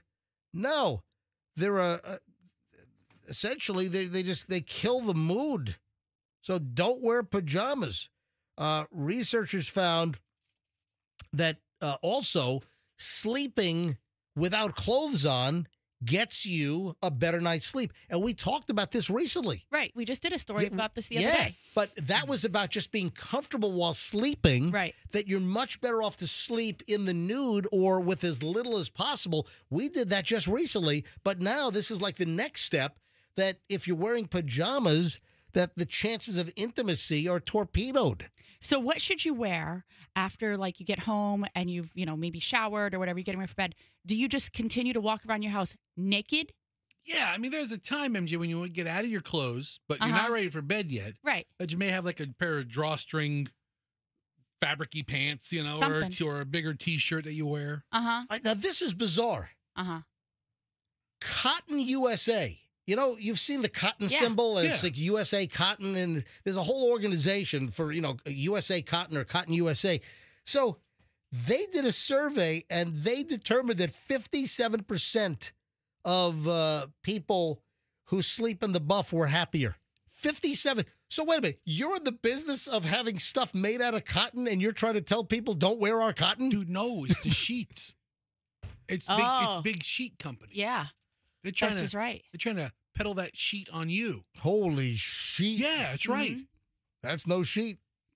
And then in the morning, you wake up, you bunch everything up, and you have a big pile of sheets right there. Are you supposed to sleep in it? Sheet. That's right. Sheet. Well, there's a couple of different kinds of sheet. There's the fitted sheet. Right. There's the flat sheet. Right. And some people just use the sheets. And what if you chew on your sheets? Are you eating sheet? You don't eat sheet. How about a sheet-eating grin? I mean, especially if you're going to bed naked. I mean, the two of you always take this to such a low place in here. What? Dude, I'll tell you right now. What's low about this? I think every night this week, I think we've had poop talk. Michelle, I prefer sheets over comforters. We have a couple of different sheets. My bed is full of sheets. Listen, Fester's full of sheets. Full of sheets. Fester's full of sheets. The whole bed, full of sheets. This is not poop, dude. This is sheet talk. All right? Code. No, what are you talking about? There's no code here. But you definitely don't want to eat sheet. Because you know what happens after you eat sheet? All right, listen. All right. You die. All right. So my grandmother once told me that. I was like 4 years old, and I asked my grandmother, what happens if you... And she said, you will die. I remember... I was traumatized. I remember I'm in the backyard of my grandmother's row house in Flushing, Queens, New York. This is like probably 1970. I'm like 4 years old. I remember we're in the backyard, and I just remember my grandfather. He painted all the concrete red. I don't know why. So, the whole back porch was poured concrete, painted red. It looked like brick. All the sidewalks in the backyard painted red. Everything. The driveway painted red. I never got it. But I'm in the backyard. This is Flushing, New York, 169th Street. Not far off Utopia Boulevard. And I asked my grandmother. I remember this like it was yesterday. I mean, I can even smell the dirt where I was standing in the backyard when I asked my grandmother about that. All right, moving along. Michelle, you saw with me one heck of a creepy commercial. Oh, yeah. We had never seen. Was this on like streaming or was this on TV? It was on TV. It was. What were we watching? SVU, Law and Order. SVU. Okay. So Michelle was like Sundance Channel or USA. USA. So Michelle loves Law and Orders. You like the Jerry Orbach days the best, right? Yeah. The original Law and Order. But Michelle, she'll watch Law and Order. She'll watch the SVU stuff, and we're watching Law and Order. This is yesterday. And the creepiest freaking commercial comes on for a drug I've never heard of. I never knew this was a problem. Fester, did you? Well, Michelle knows now. Did you know that people get eye mites? No. Do you know people get little like bugs, mites in their eyelashes? Is that like... Hey, Meredith, come here. Meredith, formerly of the MJ Morning Show. Hey, Have you ever heard of eye mites? Wait, eye mites? Yeah, like lice in your eye? Yes, people. Those are crabs. Well, I don't want to know how you got them then. I'm serious. Those are crabs. You can get them at like the strip club. You can't. You get lash lice? Where was lash lice, which are basically that's crabs. it. That's it. But they're called mites. And Michelle and I were watching Law and Order, a rerun. Okay. And a commercial comes on for something called Xdemvy. And there's a drug that kills your eyelash mites. And they have this whole like live action like combo animated thing of like your eyelashes zoomed into like 200 times, and they've got like a guy like actors that are playing mites that are living up in your eyelashes. Ew, that's gross. So listen, this commercial is nuts. This is glue. Yeah, and this is needed. Oh, hang on a minute. Wrong. So hold on a minute. Wrong one. Hold on. Oh, here it is. It's over here. Listen. Got eyelid itching, crusties, and swelling that won't go away? It could be Demodex blepharitis, and we're Demodex mites. We're very common and super irritating to your eyelids, but we love making ourselves comfortable here. Oh yeah, steam time! if Demodex mites are partying it up on your eyelids. Mites are partying it up on your eyelids. That's what she says here. All right, I'll tell you right now. Meredith is doing the research that we really need here at the MJ Morning Show. I'm here to help. Yes. What? Okay, eyelash lice are usually pubic lice, also known as crabs. Yeah. Really? Yeah. So I know. I wasn't joking when I said it. The commercial didn't say that it's like pubic crabs in your eyes. Yes. So you gotta have your head pretty close down there. So where was your face at the strip club? Well, people have been sued because of this. Are you serious? And that's how their wives will find out, because they had to say, I got pubic lice in my eye. Where did you get that from? Oh, I went to the strip club this weekend. Oh my God. Yeah, I got crabs in your eye. You know what? Holy crap. Yeah, it actually happened. I just had this conversation this weekend at the race in Who St. the hell are you talking to about crabs in the eyes? A guy that's friends with Vince Neil, and they were talking about strip clubs and rock stars and stuff like that. And one of the rock stars, not him, but one of the rock stars came home, and that's how his wife found out. A rock star we know about? Yes. That you guys play. What band? Sure. I'm not saying No, it. you got Because he got crabs in his eye.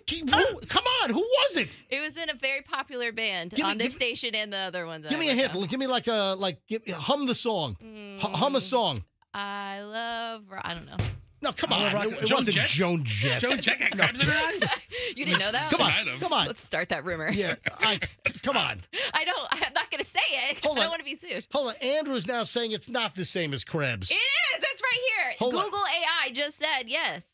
Andrew, so what do you say? Oh, Andrew's on the phone. Some crab eye expert's on the phone. Andrew has the bushiest eyebrows of anybody I've ever met. I will take his word over eyelash crickets. Come on, don't hold back. Pubic lice. No. Who was the band person that? Oh my God! Look at the time. I have to go. Get out of I here. love you guys so much. Oh, that's Bye, great. guys. Yeah, drop a tease and then walk on out. Thank you. All right. So I never knew this was a thing. I didn't know you can get lice in your eyelashes. And it's such a prevalent problem that they can afford TV commercials for this drug. Listen to this stupid commercial. Got eyelid itching, crusties, and swelling that won't go away? It could be Demodex blepharitis. Demodex blepharitis? That's the medical term? We're Demodex mites. We're very common and super irritating to your eyelids, but we love making ourselves comfortable here. Oh, anyway, so Michelle and I are looking at the TV horrified, and they have these people that are dressed up in mite outfits, and they're like in your eyelids on your and you can the hair follicles. I mean, it's like this bizarre like a blown up super close up super magnified environment on your eyelashes, and these people are dressed up like mites in these really creepy, grotesque looking costumes. Yeah, this is disgusting. Andrew, what do you have on hold here? Andrew's got 5 phone calls on hold. What do you have? Turn your microphone on. Okay, I've got Charlotte who can explain to you difference between the Demodex. All right, hang on a minute. All right, Charlotte in Sarasota. Charlotte, go ahead. Hi there, MJ. I think you're talking about, I think Meredith has the mites mixed up. The Demodex mites are actually under the skin. You won't be able to see them, of course, if they're microscopic. They're different from the pubic lice. Okay. That she's referring to. So how do you know so much about this, Charlotte? I'm a veterinarian, so we work with mice a lot. Yeah. Oh, good. Okay. Because that's much better than the other answer you could have given. All right. Oh, yeah. Yeah, that's it. All right, Charlotte the vet. Thank you for checking in, Charlotte. You're very welcome. I love your show. You guys have a good day. Thank you, Charlotte. Look at that. You got a veterinarian calling in. All right, Tara in Largo. Hi, Tara. You're on the MJ Morning Show. Hi, MJ. Have you seen this creepy commercial that Michelle almost threw up her lunch on? My dad had those mites in his eyes. He was like 75 or 80. Yeah. He almost went blind. Like, he had them for like a year. It was a real problem. How did he get mites in his eyeballs or his eyelashes or wherever the hell, the lids? How did he get it? Well, I know he lived up in the villages. Are you serious? Yeah. Oh, my Hold God. on a minute. He lived in the villages and maybe, because all the rumors floating around about the high numbers of STIs, sexually transmitted infections, STDs, running rampant in the villages. So we got eye mite issues running rampant in the villages as well? I don't think my dad was a swinger with the loofahs, but that's where the whole colored loofah thing, that's urban legend. That's not real. That's what they want you to believe. Yeah, that's not real. Florida's friendliest hometown. Apparently, it's Florida's sexiest sexually transmitted disease hometown. All right. Yeah, it's the capital. How's your dad? Is he still alive? No, he is not. Did the mites get him? No. No, the mites didn't get him. All right. It took like a year. It was very serious. He almost went blind over it. Like, he couldn't open his eyes. The mess never stopped. He had treatments every week. Oh, my it was God. really bad. I am horrified now. I'm going to have nightmares forever about eye mites. I did. Like, I'm still worried about it. Every time something happens, I'm like, oh, my God, it's the mites. But how do you get it? I want to make sure I do everything possible not to get eye mites. Meredith was pretty descriptive. No, those crabs are different. It's not the same. We just heard from the vet. All right, Yeah, Tara, thank you very much. And then Michelle's like, you're like gagging on the couch across from me while we're watching this commercial. Well, I just... Steam time! Oh, the Is Demodex steam mites doesn't work. Partying it up on your eyelids? No. It's time to eliminate the root of the problem with Xdemvy. With 1 drop in each eye twice a day, you can kill the mites in just 6 weeks. 6 weeks? I want 6 minutes. What do you mean 6 weeks? I got these little creepy crawlies in my eyeballs for 6 weeks? Yes. What the hell? 6 weeks. 6 weeks. You have nothing that works instantly. What if I use bleach? What about Clorox? Kill Is the eye first and only FDA-approved treatment that kills the mites that cause Demodex blepharitis, a common eyelid disease. Avoid touching the tip of the bottle to your All right, anyway, so... Well, oh, wait, we've got a caller that has it right now. Oh, my gosh. Hang on. Barbara in Plant City. Barbara, you've got these eye mites in your eyelashes right now? Yes, I do. All right, can you put one on the phone? I want to talk to it. No, they're busy right now. Okay.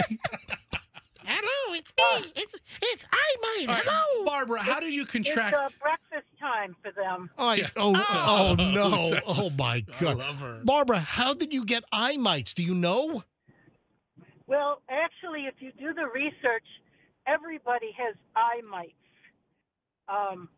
It's not a bad thing if it's controlled, but I had cataract surgery a few months ago, and it left my eyes like in a weakened condition. And so I had itching and draining, all those symptoms that you saw in that commercial. So I went to the ophthalmologist, and he looked at it 2 seconds. He goes, "Oh yeah, that's blepharitis. It's very common." Oh, God. Did they So put I had you on this drug? Are you now on Xdemvy? I was on a prescription drug that cost $1,500. Holy. But he got me a situation at a Walgreens where they were offering it for only $110, and my insurance paid that. Wow. Usually Walgreens is more expensive. So, hey, thank you. I had to put the drops on for 6 weeks. Yeah, that's what they are. 6 weeks. All right, Barbara, I wish you the best. Hopefully you don't go blind and crash your car. And say hi to the eye mites while they're still around, okay? All right, thank you. We wish you the best. Holy crap. I mean, you never know where the hell this show is going. No. I mean, you never know where the hell. All because Michelle was grossed out over this I Might commercial while watching a Law and Order rerun last night. So I've heard of what Barbara said. I've heard of that before where there's, as humans, as living creatures, there's mites all over. No.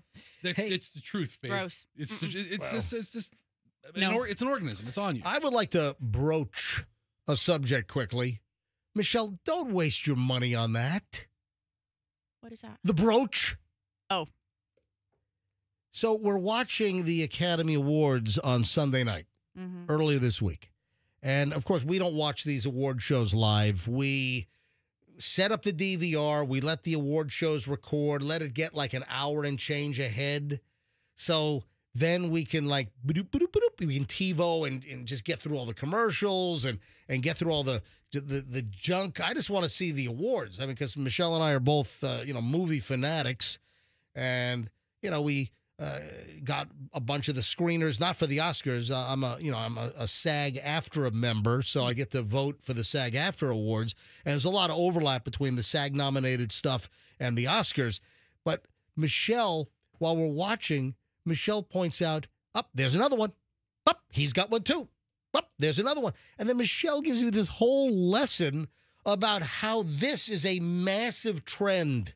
The brooch. To wear the brooch, and now men are wearing them. Well, that's the deal. It's you always would see women maybe wearing a brooch. No, not always. It's a trend. Like Marge or Gertrude was wearing the brooch. It's my brooch. Oh, that's a lovely brooch. Oh, thank you. Oh, Ethel, that brooch is gorgeous. Where'd you get the brooch? My son Drew gave it to me. My favorite son. Well played, Fester. So that deadbeat Todd never gives me anything. Now, brooches are in for men. Okay, let me just point this out. The fact that the two of you just did like two old ladies, that tells me what people think. Like the brooch exactly. That's the thing. The brooch was like from our grandma's era, but names like that from the brooch is for old ladies. No, with eye mites crawling all over their eyelids. No. Do you see my new case of eye mites? Who brought this young broad here? All right, so go ahead. So now at the Oscars, Kieran Culkin was wearing one. Robert Downey Jr. was wearing one.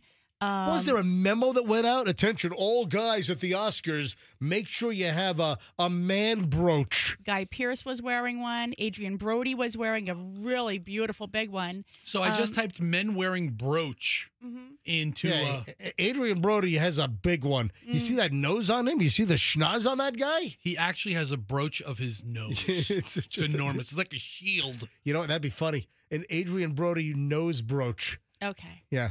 His was very beautiful. I'm not sure whether it was a squirrel or a squirrel. Yeah, it looked like some flying animal. Maybe it was beautiful. My brooch looks like a squirrel. A flying squirrel. But so brooches have been coming back. I want a brooch that looks like a raccoon.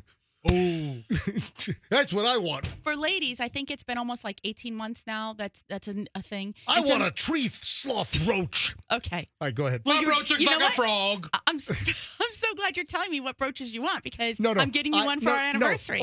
We have an anniversary coming up. All right, so Michelle's now taunting me that she's getting me a brooch for our anniversary. I don't want a brooch. You're going to get one. I'm going to put a brooch on my cheap T-shirts? Maybe. I don't have anything to wear a brooch on. Well, you dress up like your tuxedo or suit is normally pretty plain, right? Like it's the same suit. They're black. They either have satin, collars, lapels, whatever.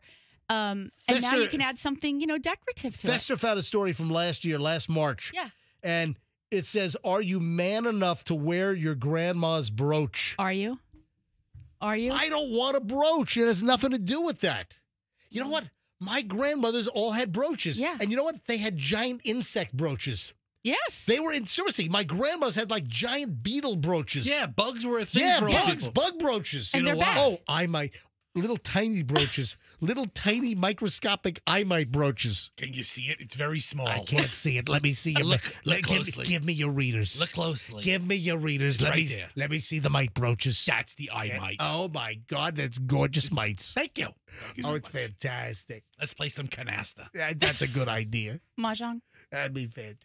All right, so Michelle, don't Yeah. get me a brooch. I'm thinking about it. Do not. I don't want a man brooch. Listen, if you buy him a brooch, he's going to take the pin and stab himself in the face with it. That's what's Well, maybe that's my plan, Fester. Don't ruin it. Stab myself right in the eye, Mike.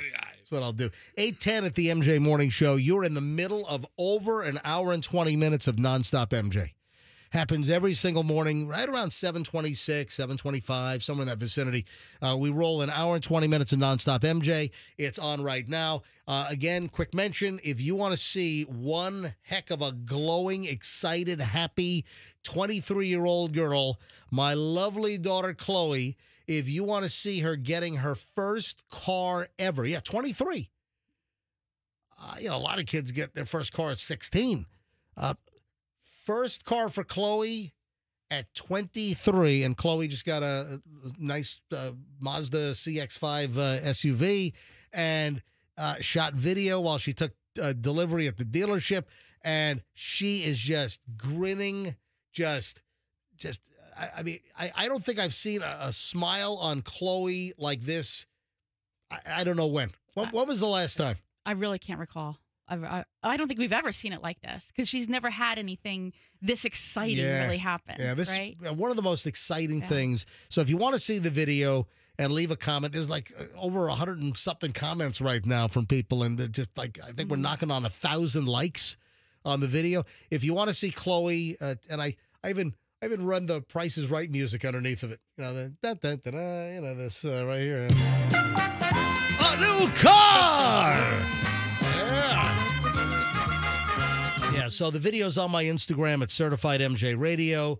Certified MJ Radio. And just look at the thumbnail. Look at the smile on her face as she's sitting in a new car. Anyway, very exciting. Certified MJ Radio. And also give me a follow as I will post things as I get ready to leave for the Philippines to do some scuba diving. So I'll post as much as I possibly can when I have internet access, because I will be diving, scuba diving, some very remote places. Yeah, I was at Tackle Shack, my scuba pals over in Pinellas Park yesterday, just getting some last minute things together. So thanks to the guys there. All right, on to Walmart and Walmart pricing. And I saw this story. I'm like, oh, my God, that happened to me. So I speak from experience here. A Walmart shopper is in the store and then noticed that a $39 video game was more expensive in the store than it was on the Walmart website. And I don't like this. And this happened to us recently. So the guy asks the Walmart employee, hey, this video game is, it's cheaper online than it is right here in the store right now. I want to buy it now. Will you price match? And the guy says, no, we don't price match. No, the online is online and in the store is in the store. What the heck? I'm sorry. It ought to be exactly the same. And when I saw this story, I'm like, oh, my God, that happened to us. Yeah. Or happened to me. So Thanksgiving time, Michelle sent me to Walmart to get what? Let's see how good your memory is. Are you asking me? Yeah. What did you send me to Thanksgiving? What did you send him? Just like 2 days before Thanksgiving. Yeah. What did you send me to Walmart to go get? 2 folding tables. Exactly. You know those plastic folding tables? You know, the big, thick white plastic, and then you got the brown, like, metal folding legs underneath. Yeah, it's kind of sturdy for makeshift tables or buffets. Michelle sends me, and it was significant. Michelle sends me to Walmart, and she has a screenshot of the brand, the folding tables, the plastic tables. Because you saw them online. Yeah. So Michelle saw them online, And then she sends me a screenshot of the items. And online, it was like $37.97 or something. Right. I get to the store, it's like $59.99. I'm like, what the bleep? What's going on here? I mean, it's like a $20 difference per table. The same exact thing, the same SKU, the same everything. It's the same. And I find I take the tables. I got these 2 tables, and they're hanging off all haphazardly out of the shopping cart. I'm knocking into crap on the way. I knocked the whole M&M's display over, all over the. So I go to the checkout. And I said, hey, these, I got the app right here. Look at this. Look at this screenshot. These are $39.97. And why does the shelf say $59.90, whatever it was? Oh, no, that's the online price. I'm like, what the hell's the difference? Walmart is freaking Walmart. No, it's a different entity in their mind. And I said, get me your manager. There you go. No, I said, well, can't we do something here? I mean, I got the tables right here. It's did you say different entity? It's not in their mind. It's the same company. I get it, but in their mind, they're thinking what happens online happens online. What happens in the store is in the store. Now, I think they absolutely should price match if they get called on it. Right, but I'm telling you what they're thinking. Then they tell me, no, we don't price match online. What? It's your own store. It's Walmart.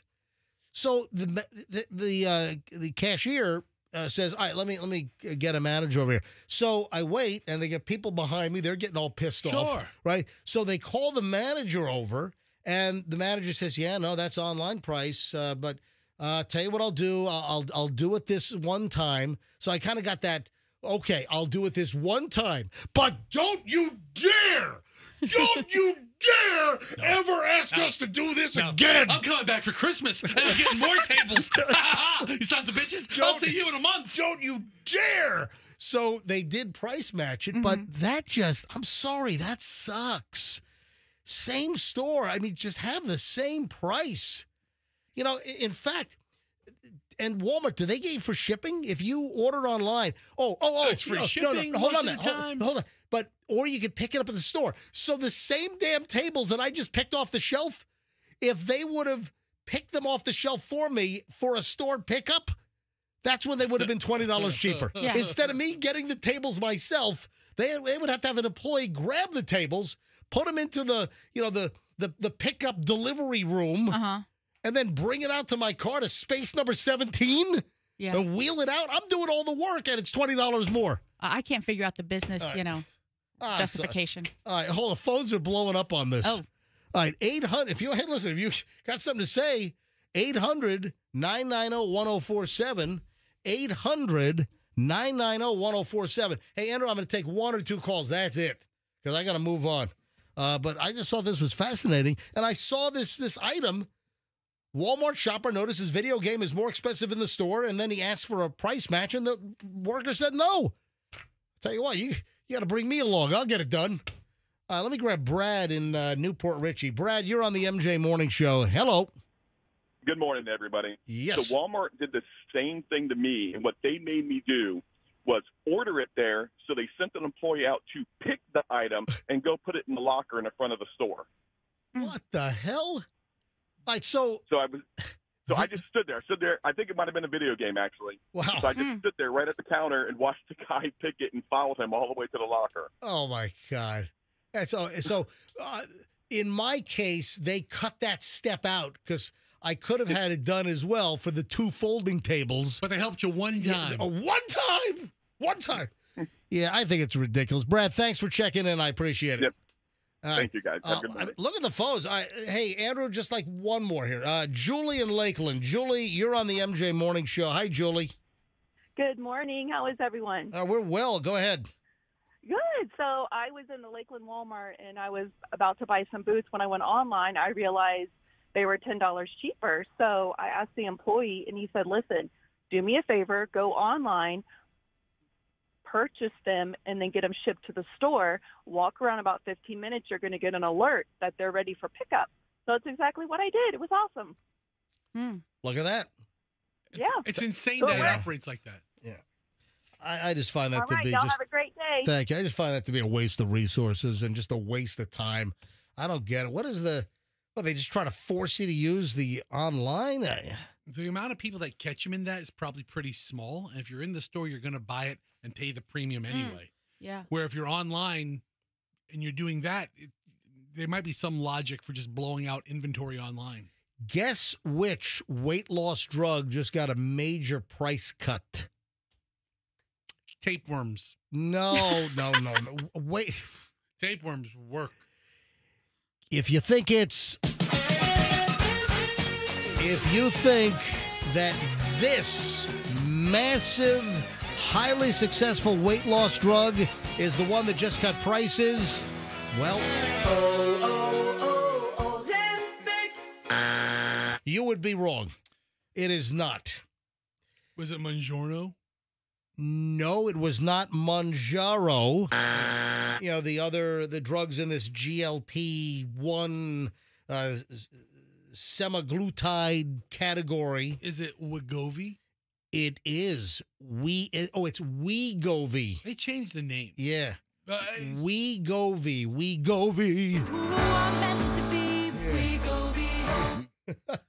So yeah, how much was it and how much? By the way, Mounjaro does not have a snappy jingle. So Ozempic,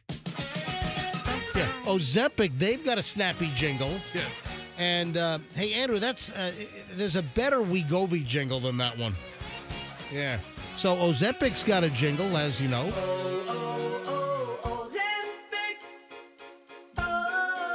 Wegovy they've got one that's like a Wegovy. That's the one I'm thinking of. It's the newest one, Andrew, not whatever that old crap is. It's Wegovy. They have so many different new ones, Andrew. There's no Mounjaro, man. Mounjaro doesn't have a jingle.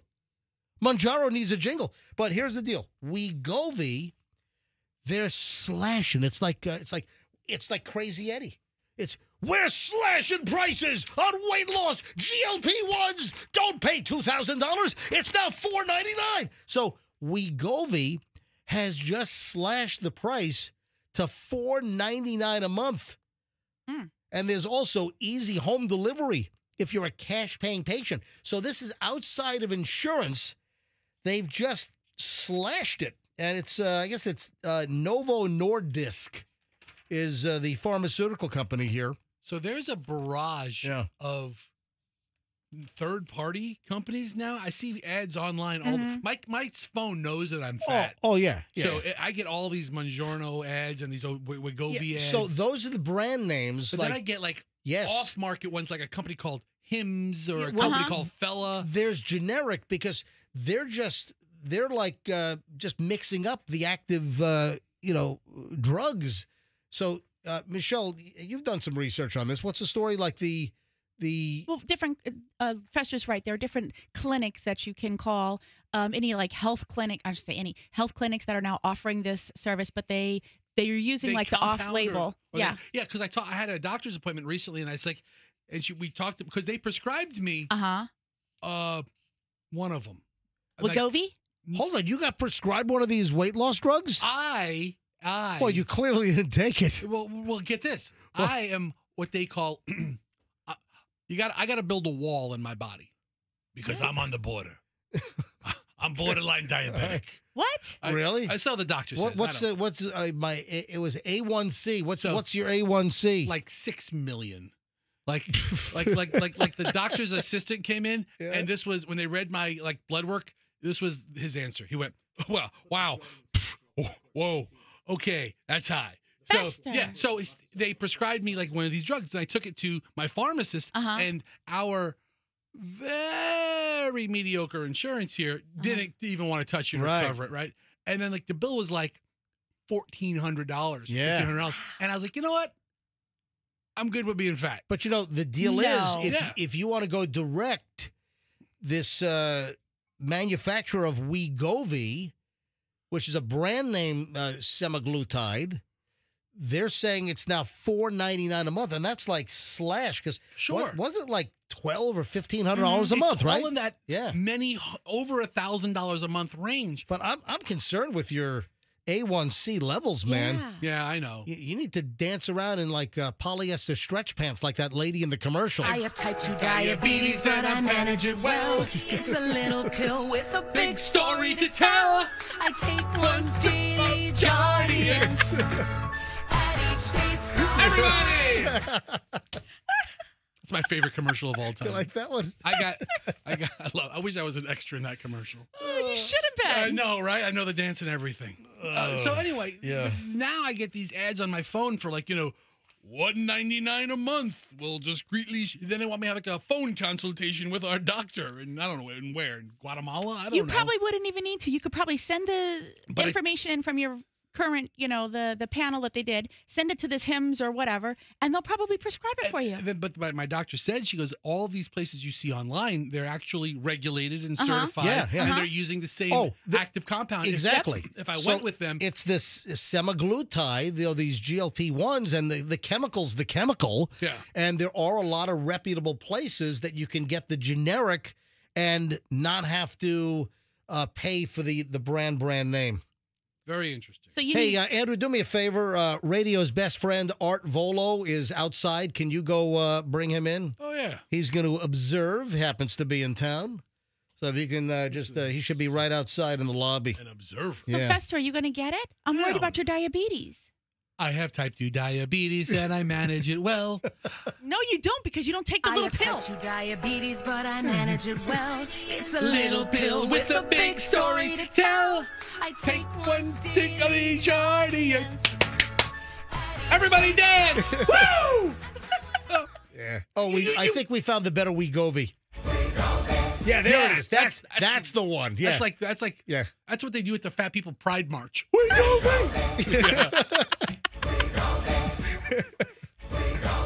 There you go. All right, 8:26 at the MJ Morning Show.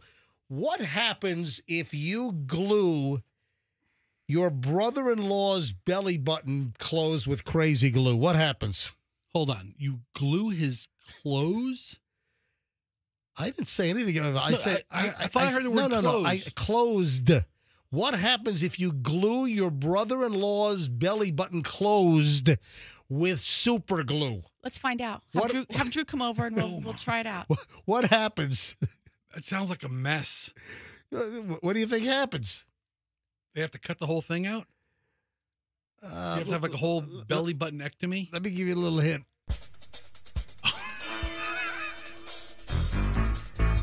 The litigants are entering the courtroom. Here comes the plaintiff. The plaintiff says that his brother-in-law glued his belly button shut with crazy glue after he passed out drunk at a family barbecue in a hammock. That sounds like a good time. I mean, I didn't make any of that up. That's all true. It's all fun and games until you glue somebody's belly button shut, right? That is all true. What happens if just old-fashioned put the hand in warm water and watch them urinate on themselves? That was after. I mean, hello.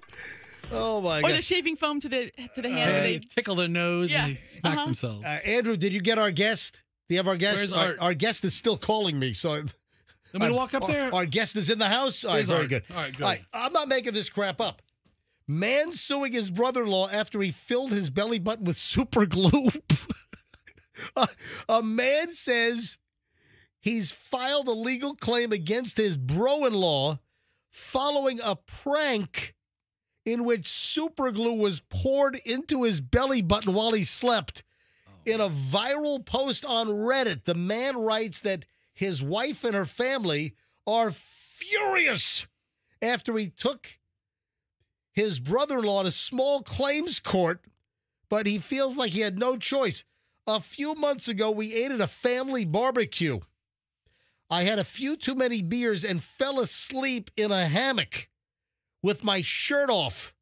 My brother-in-law, by the way, that's stylized as my BIL. Yes.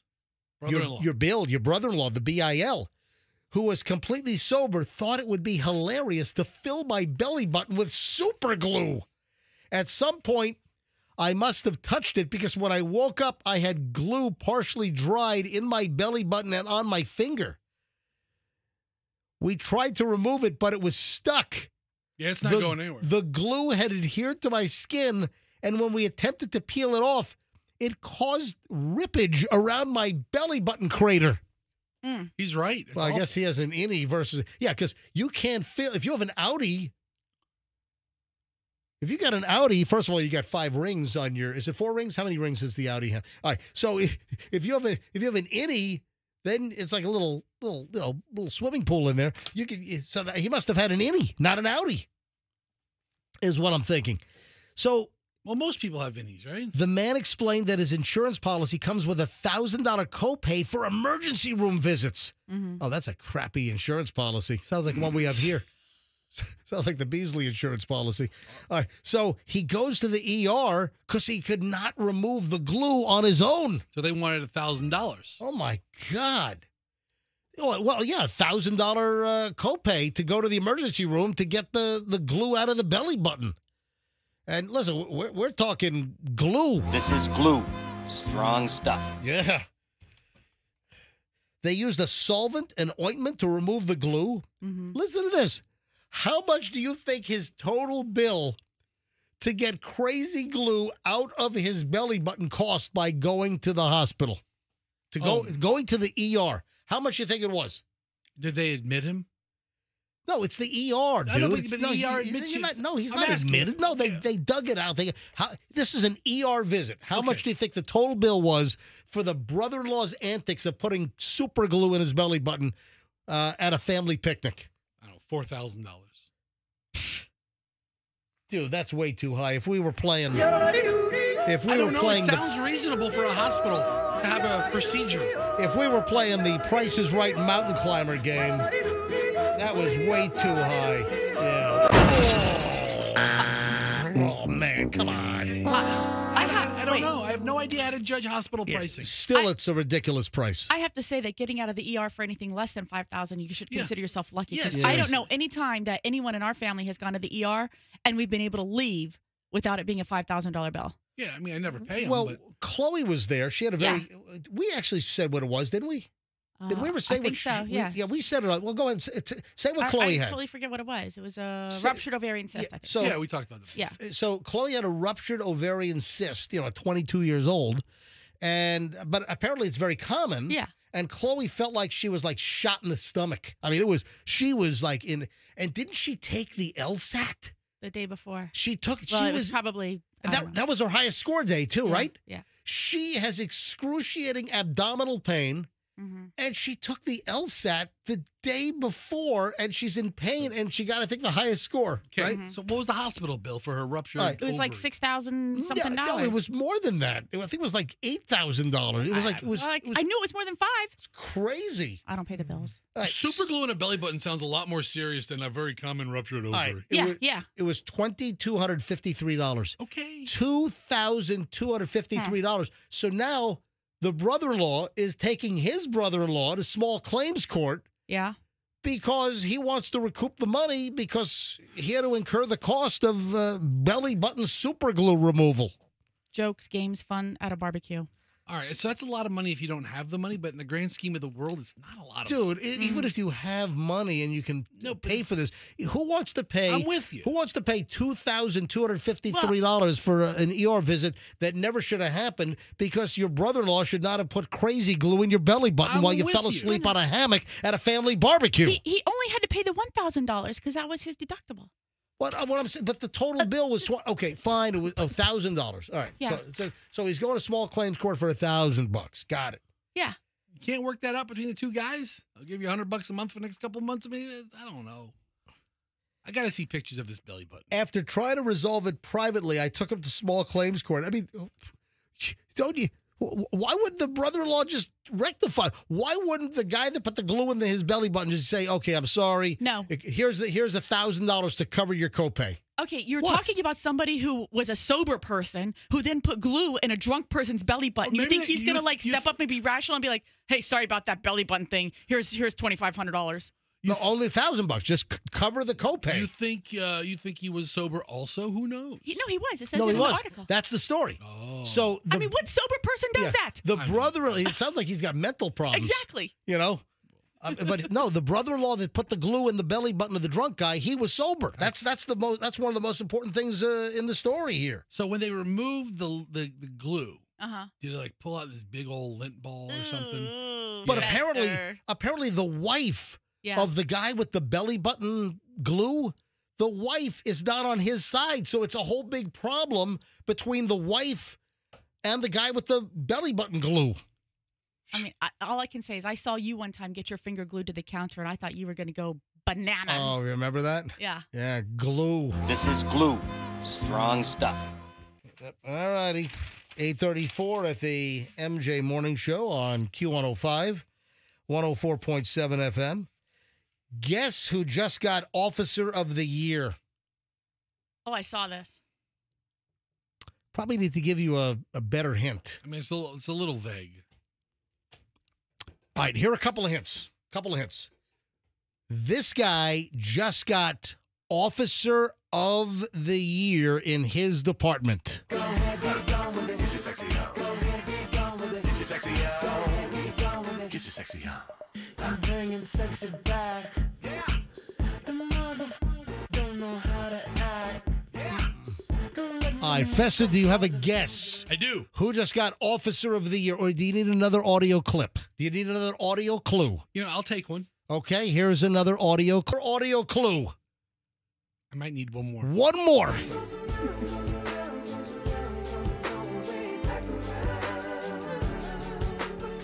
All right, Fester, what is your guess? Who do you think just got Officer of the Year? The Sag Harbor cop that arrested JT? That is 100% right. Wasn't he like super young, like 20, like a fairly new officer? Yeah, it was like 22 years old. Something like that? Yeah, the cop that pulled over Justin Timberlake in Sag Harbor up on Long Island for DWI. I don't like DWI or OWI. In Florida, we use DUI, which, listen, I don't want anyone to drive drunk, but I like DUI. I don't like DWI. It should be DUI. It sounds right. DWI just sounds tedious to say, Because it's W instead of just one U? Yeah. That's too hard for you? I don't like W's at all. So I hate working at radio stations that start with W's, which have been everyone in my career except for KQLZ Los Angeles. The worst. I've come up with the dumbest letter, name every radio station with that one. So the cop that became sort of an instant celebrity, he just got Officer of the Year. And it was, last summer is when he arrested Justin Timberlake for DWI. How many cops do they have at the Sag Harbor PD? 2. I mean, seriously, 8? I mean, 4? Yeah. Michael Arkinson of the Sag Harbor Police Department was bestowed the Officer of the Year award by Chief Rob Drake in a recent ceremony. Praised the rookie. I mean, he's a brand new cop. Praised the rookie for making an immediate impact within the department and the community. Yeah, by arresting Justin Timberlake. The chief commended the rookie for leading the department in arrests and summonses. Oh, my God, this guy sounds like he leads the department. He's brand new, and he's already number one. Number one with arrests and summonses. And you know what else he's number one in? What? Arresting celebrities. Big celebrities. Yeah, he's number one in arresting celebrities for infractions. Congratulations, officer. Yeah. So he's now Officer of the Year, and he's got a plaque. Look how cheap that plaque looks. I mean, it really is a crappy plaque. Yeah. Presented to Police Officer Michael Arkinson. And I can't see, there's like a... It says, for arresting Justin Timberlake. Right there. Good for him. I think Justin Timberlake called him a D in a box, didn't he? Actually, was Justin Timberlake part of that, right? Are you crazy? Yeah, that was his whole skit, right? Yes. The D in the box on Saturday Night Live, right? Yes. Yeah.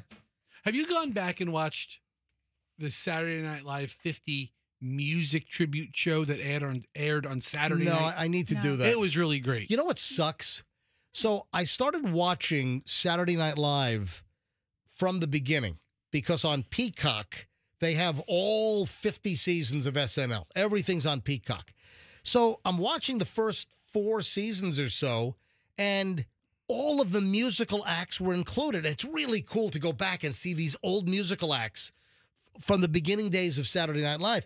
And then I got to season 5, and all the musical acts are cut out.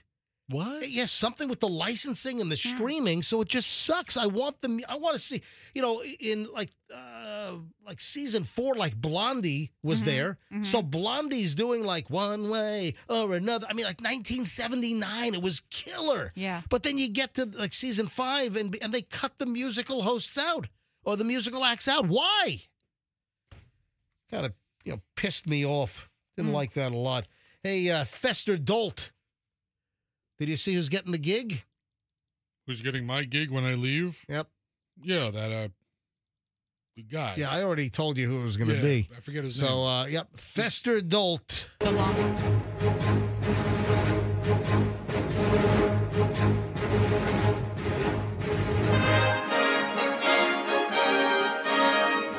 Yeah, so Lester Holt, who's going to retire from NBC Nightly News, but he's going to still do Dateline. Yes. Tom Yamas, who I knew it was going to be him because they poached him away from ABC. He was like the weekend dude to David Muir. And I guess Tom Yamas didn't see any opportunity to get the main anchor chair anytime soon. So they lured him away, and I'm sure that was part of the deal. Hey, Lester's going to retire in a couple of years, and then you'll get the anchor chair at NBC Nightly News. And he's like even younger than David Muir, kind of like the whole hipster, the skinny tie hipster look.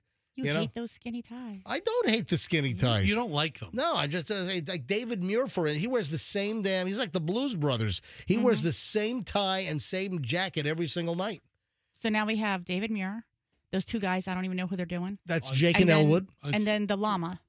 We have llama. Yeah, llama. Tom the llama on NBC Nightly News. Yeah. At 8:41 at the MJ Morning Show. Guess who apparently did sex tapes? Me. No.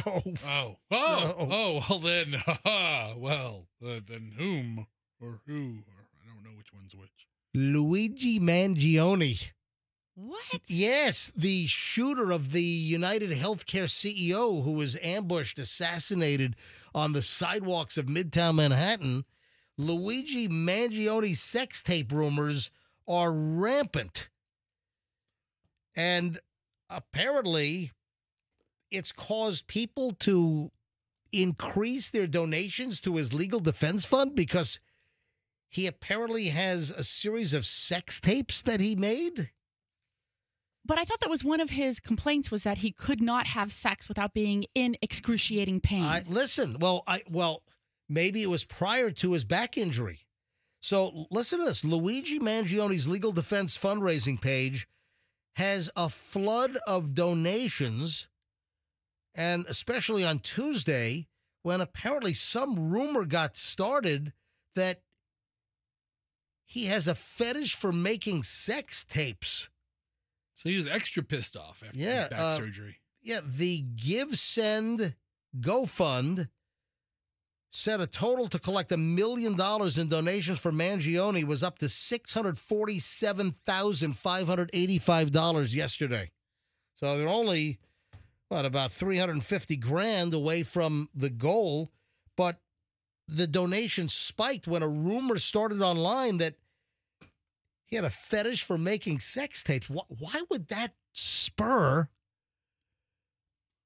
a donation flood? Why would that trigger something? I think because he's back in the news and now his name's being presented again. Honestly, for the last month, you really haven't heard that much about Luigi. He's just sitting there rotting in jail. What, is he next to P. Diddy or something, right? The two of them he is. He's at that Metropolitan Detention Center in Brooklyn. You're 100% right. So P. Diddy's telling him, yo, to get your name back out there, why don't you tell me you have a sex tape?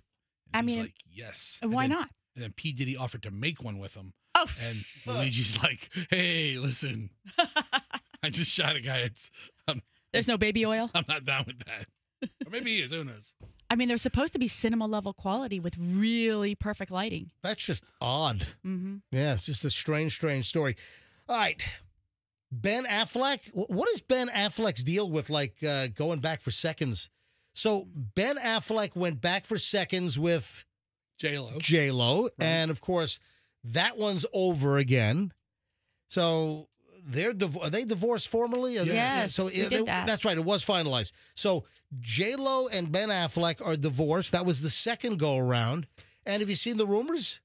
Was he back with his other wife? Yeah. So now, apparently, Ben Affleck wanted to rekindle with Jennifer Garner.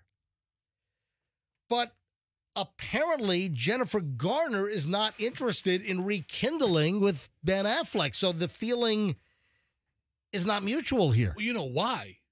Ben has a Citibank card. Oh, that's right. She did the what's in your wallet. And Jen is like, oh, yeah. You don't have a Capital One business reward card? What's in your wallet? What? Oh, a Chase card? Well, screw you. We're never talking again. You gotta have the Capital One card in your wallet. Ben, who's Barclays? What the hell are they doing in your wallet? Yeah, really. so Jennifer Garner is not interested. Ben Affleck. Why doesn't he just? Ben Affleck will have no trouble getting some new material here. Why is he like going back to Jennifer Garner now? Maybe he's not looking for new material. Maybe he likes reruns. Maybe he's comfortable. She has a boyfriend though. Yeah. Yeah, exactly. And you know he has in his wallet? Capital One. Yeah, of course. Yeah, that's why they're together. Because what's in your wallet also is an old condom all stuffed in there as well. And you know what she said? You don't need that. You don't need that. It's all jammed in there. Fire away. Yeah. I didn't know that Pete Davidson, member of Saturday Night Live, and we've talked about Pete Davidson a couple of times. We've played that angry phone call that he made to PETA. Remember that? We played that several times. Yeah. Then you had the story about Pete Davidson and Colin Jost, who is one of the Weekend Update anchors over at SNL. Remember the story came out that they bought an old decommissioned Staten Island ferry, and they wanted to do some kind of crazy comedy club on the water, and they drunkenly bought this dilapidated boat to make a club out of it. Well, I don't know if that story is 100% accurate, that they were all drugged up, but apparently and I'll get into that in a second, apparently Pete Davidson and Colin Jost, they had a falling out. Did you know that they weren't really talking to each other? So they go in, they invest together, and they buy this old Staten Island ferry to turn it into a floating comedy club and a dinner comedy club on the water. But they had some kind of a falling out, and now word has come out that Pete Davidson, in order to fix whatever divide they've had, whatever problem, Pete Davidson allegedly gave Colin Jost a $20,000 Cartier watch as an olive branch is what they're calling it. Okay. Because they had some kind of a rift. They had some kind of a falling out. The rift was exactly what I think Fester just said. Pete Davidson said they were stoned, and Colin Jost said, no, I wasn't stoned. Right. So, and that's what created the rift. And I was just about to get to that Pete Davidson had said that they were stoned off their butts when they bought the Staten Island ferry, the old rusty boat. And then Colin Jost, he's like this buttoned up, all prim and proper Harvard grad, Colin Jost. And maybe he didn't want to be associated with getting, stoned and bombed out of his brain. He's on SNL. He's associated. He's a little more of the buttoned up players. However, he's a comic just like the rest of them, man. Yeah, I don't think the John Belushi Devil's Dandruff days. I don't think those days exist anymore. Colin Jost is a nerd anyway, so he wouldn't be smoking anything. Who's he married to? Scarlett Johansson. Yeah. Does that last? What do you think? 10 years from now, are we going to be hearing that Scarlett Johansson and Colin Jost are still together? Who cares? Yeah, right? What does he care? Yeah. No, but Jost previously denied Davidson's claim that they were very stoned when they bought the old Staten Island ferry, the Rust Bucket, back in January of 2022. But for some reason, there was a big falling out, and that was the falling out. Yeah, but there's got to be more than that. No, he didn't want. Colin Jost did not want to be associated with Pete Davidson's marijuana 420 consumption. Is that it? After Pete got out of rehab, is when he kind of made his amends. Yeah. Well, he tried to make things right with his buddy, and he bought him the watch. This happened, I guess, toward the end of the summer, and now it's just coming out. But yeah, as far as Colin and Scarlett go, ScoJo, They've been married since October of 2020. So they've been married for a long time already. What do you have planned for today, Fester? Oof. All kinds of crazy. There's one particular answer I'm looking for. What do you have planned for today? I don't know. Nothing really. There's no significance to today? Let me think. March 6th. 6th day of March.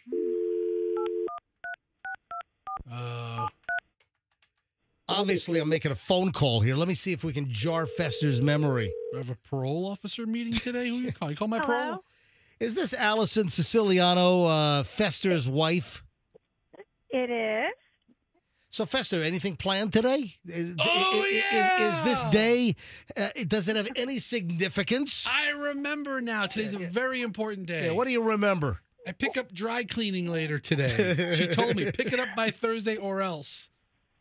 No, today is a very important day. A very special day. Today's my wife's birthday. Happy birthday, honey. Thank you so much. I appreciate it. Happy birthday, Allison. Thank you, Michelle. Today is Allison's birthday. Yes. Allison, are you younger than Fester? Same age or older? I don't even know. I'm younger than him. How many years younger? 28 years. We'll just go with that because I lie to my kids. Yeah. Whoa. They're in school now. What do you mean you lie to your kids? I think this is the 13th anniversary of Allison's 29th birthday. Hold on. How old do your kids think you are? Let me think. I think Hadley thinks I'm like 38 right now. But what? Allison, how old are you? I don't even know. I'm older than 38. Yeah. Hold on. How will you tell me? 39. No. Hold on. You're not going to tell us how old you are today? No. What? I honestly, I stopped counting. Yeah, so Allison doesn't talk about I just kind of go with the lie. All right, so Hadley, your 13-year-old daughter thinks that you're 38? Well, see, when she was younger, all the kids would go to school and like talk about how old's your mom, how old's your dad, and Dominic said like he was, I forget, like maybe like 60. So she went and told him that he was 60, and she was, well, how old are you, Mommy? And I knew that I was one of the older moms in the class, but I didn't want to be like the oldest mom in the class, and I said 30 at the time. Oh my God! So now she's added the years onto 30. Oh, so when are you going to fix this deception? When she gets the death Well, certificate? I'm kind of deep into it now. so Damn I right, just you're kinda- deep into it. Yeah, I mean, there's no reason to You're ever. like a decade deep into it. There's no reason ever to correct Hadley. I mean, we don't. Wait, she'll eventually get a death certificate, and she'll be like, "Oh my God, Mom is 10 years older than what she said." You're gonna have all kinds of arthritis. You're gonna be humped over with that hunch and the dowager's bump, and you're gonna have a walker, and you're still gonna be telling, "Oh, I'm 42 now."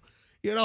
Well, I need to do Michelle's laser thing. I have a laser thing that I was doing, and it wasn't as drastic as hers, so I need to get on that train. Yeah. I'm not going to ask you. Well, I do want to know your exact age, but you never ask a lady her age, Michelle, MJ. You have no problem telling your age. I'm in my 40s. Yeah, so I'm in my 40s. Michelle having no problem telling her age is you mistaking she accepts you blurting it out. Yes, thank you, Fester. Yeah, Michelle's not walking around blah blah blah blah blah. You know. So anyway, today's Allison's birthday. We're all very excited. The kids acted extra belligerent this morning, apparently, to celebrate. Oh, yeah. Oh, that's lovely. They did great. All right, so are you taking Allison out to dinner tonight? So we're going to have birthday shenanigans tomorrow night. Tonight, even though it's our last. You ought to go to a restaurant called Shenanigans. Do they? I think isn't that from a movie or it was something? Was it from Waiting? No, Office Space. Was it Office Space? No, Waiting. There was a restaurant in some movie called Shenanigans. Yeah, with the flair or something. Or well, that was Waiting. Waiter. What was the name of that? Yeah, that with Jennifer Aniston, with all the she was in Office all Space. the flair. I don't remember. Anyway, Anyway, the two movies run Allison, together. happy birthday. Well, thank you so much. I appreciate it. So tomorrow night is birthday night celebration. And? Right. And if I told you what we're going to do, Michelle. Oh. Happy birthday to you. Happy birthday, dear Allison. Happy 50th to you. Not my 50th. Happy motherfucking birthday, you son of a bitch, even though you're a piece of shit. I'm always gonna love you. Happy motherfucking birthday, you son of a bitch. Even though you're a piece of shit, I'm always gonna love you. Where the heck's that from? Allison, anyway, happy birthday, all right? Thank you so much. I will tell you on the phone, it sounded like Dominic said that at first, and I was about ready to climb through the phone and like wring his neck. But I'm glad it was a song. Yeah, all right. No, that's a song. I'll start. All right. All right. Bye, Allison. All right. Bye, thank you. All right, 8:54 at the MJ Morning Show. This brings to a close well over an hour and 20 minutes of nonstop MJ. 9 o'clock hour starts next. 9 o'clock hour, minutes away. Oh, what will get you fired at a restaurant? Woman fired from job because of a restaurant situation. So what will get you fired from a restaurant, or what happens at a restaurant that will get you fired from your job unrelated to the restaurant? So to speak. I know it sounds like a big riddle. I'll make it all make sense next on the MJ Morning Show here on Q105 on 104.7 FM.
All right, Michelle, you have a guess? You have an idea? All right, 9:02, it's the MJ Morning Show final hour, and I am counting down the minutes as I will catch a flight to Los Angeles shortly after the morning show. I mean, literally, I will leave the morning show today.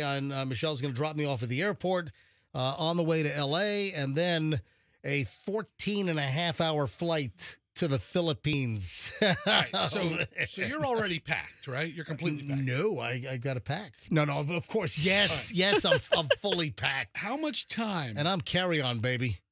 Yeah, I'm not checking crap. We're going to the Philippines for 2 weeks. And that includes my scuba gear as well. Mm-hmm. Yeah, I'm carry-on. Are you going to stop off at home before you go to the airport? Yeah, my bags are at the door at the house, yes. Yes. How much time you got? Hold on. All right, Fester. What the? Oh, you're talking about? You're gone for like 2.5 weeks. Oh man, right? really? You're really? Listen, I'm just saying. Listen. Oh, you want me to get a little action before I? There's a big difference between 5 minutes and 10 minutes. Well, there were a whole bunch of people that when they heard I was going to the Philippines, that I was gonna pick up Filipino hookers, which that is grotesque. I'm not going to Philippines for Filipino hookers, because when I first said I was going to the Philippines, I didn't know this, but apparently that's a big deal. That's the first thing I think of. And that in like Thailand, that those are big places for like the sex trade. Yeah. No, I'm going to the Philippines with 4 other guys because we're not going on a hooker tour. No, we are going scuba diving at some of the pristine reefs of the Philippines, and the Philippines has been on my scuba diving bucket list for a long time. All right, so Fessa, you're suggesting that Michelle and I have a little I'm just saying, is there time? Do you have time? Do you have time? He needs to do some laundry before he goes. Oh, that's what Michelle calls it. That's the hey. Where do you hear that? Did you make that up yourself, or did you hear that from somebody? I don't remember. It was, when the kids were little, you'd be like, "Hey, you want to help me do some laundry later?" And the kids don't know what you're talking about. They just think Dad's like a good guy. He's like, knows how to use the washer and dryer. Let me go get the Downy fabric softener. Whatever. 9:04 at the MJ Morning Show. Fessa, get your head out of the gutter. Michelle, you said you had a guess on something what was your question right before we went to break? Oh, about getting fired? Yeah, what was the question? All right, so there were 2 things. So just ask the question. All right. I have a guess. What does it take to get fired from a job, and it's restaurant related? And I know we've had stories in the past where a server's been fired for leaving a note on the bill, the check. But what if there was a twist and somebody got fired from a completely unrelated job because of what they did to the server? Now you're a little more specific. But your tease before you broke was what will it take to get you fired from a restaurant when you have a job that's like maybe not server related? And so my guess was maybe when you call a morning show that you weren't supposed to, you were specifically told not to, MJ Morning Show, and you're the chef or a cook back there at J. Alexander's, and you were specifically told do not call that morning show. And then guess what? You do. And you're outed on the air. What Jay a Alexander's, weird Debbie. call. Weird call, Debbie. We're going there later. But well, She might get, I'm hoping she's not going to get fired. I'm not going. I'm on an airplane. What are you going without me? Chloe? Oh, but listen, there was nothing but positive things about Jay Alexander's. Absolutely. But it was just kind of strange that, and if you missed this, folks, you can wind it back and listen to our podcast from like 7:15 this morning. Mm-hmm. And there was a really interesting, entertaining phone call because we were talking about the fire that apparently had broken out on the top of the under construction Tico building at 275 in Dale Mabry, right in Midtown.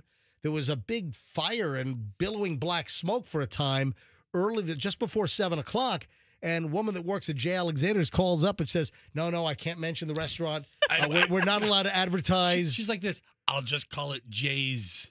You mean Jay Alexander? Let's see. Right next to the fire building. Let's see. There's Jay Alexander's. Funny. It's not Colony Grill. Yeah. I've got nothing but nice things to say about Jay Alexander's. I mean, I've been there numerous times. Michelle was just there for a lunch meeting with a friend a couple of weeks back. Anyway, funny stuff. All right, so I can't remember if we did this particular story originally, but I'll bring everyone up to speed, and then I'll tell you the outcome. So we have had stories where the server leaves a nasty note for the customer. This is the opposite. The customer left a nasty note when they closed out the check for the server, and the customer has now been fired from their job as the internet went to work and outed this woman. And that's what happens. Oh, yeah. You do something really stupid or a really bad look. Your employer is going to let you go. They don't want the heat. Listen, the internet sleuths, it's like a game to them. You know, how they'll hunt people down. What's the term I'm thinking of? Not gaslighting. I mean, when doxing. Yeah. I mean, they will. There's some nastiness. We all know about the nastiness on the internets, but you've got these internet sleuths, and they make it a life mission if they're given like a breadcrumb of information to hone in, zero in, do detective work, and it's like a game. It's like a challenge, like game on. So we have a woman in Ohio. So what happened was a customer was at Cazuela's Mexican Restaurant and Cantina in Columbus, Ohio. You know, when I think of authentic Mexican, I think of Columbus, Ohio. Is it Consuelos or Cazuelas? It's Cazuela's. Okay. Cazuelas. Okay. All right. So she spent $87.84 at the restaurant, but instead of leaving a tip, you know, the tip line, you got the subtotal, you have the tip, and then you'll have the grand total. Instead of writing a tip, look, Michelle's over here gasping. That's terrible. Oh, so you looked it up? Yes. What'd she write? She wrote 0. You suck. And then it gets worse from there. The customer then wrote, I hope Trump deports you.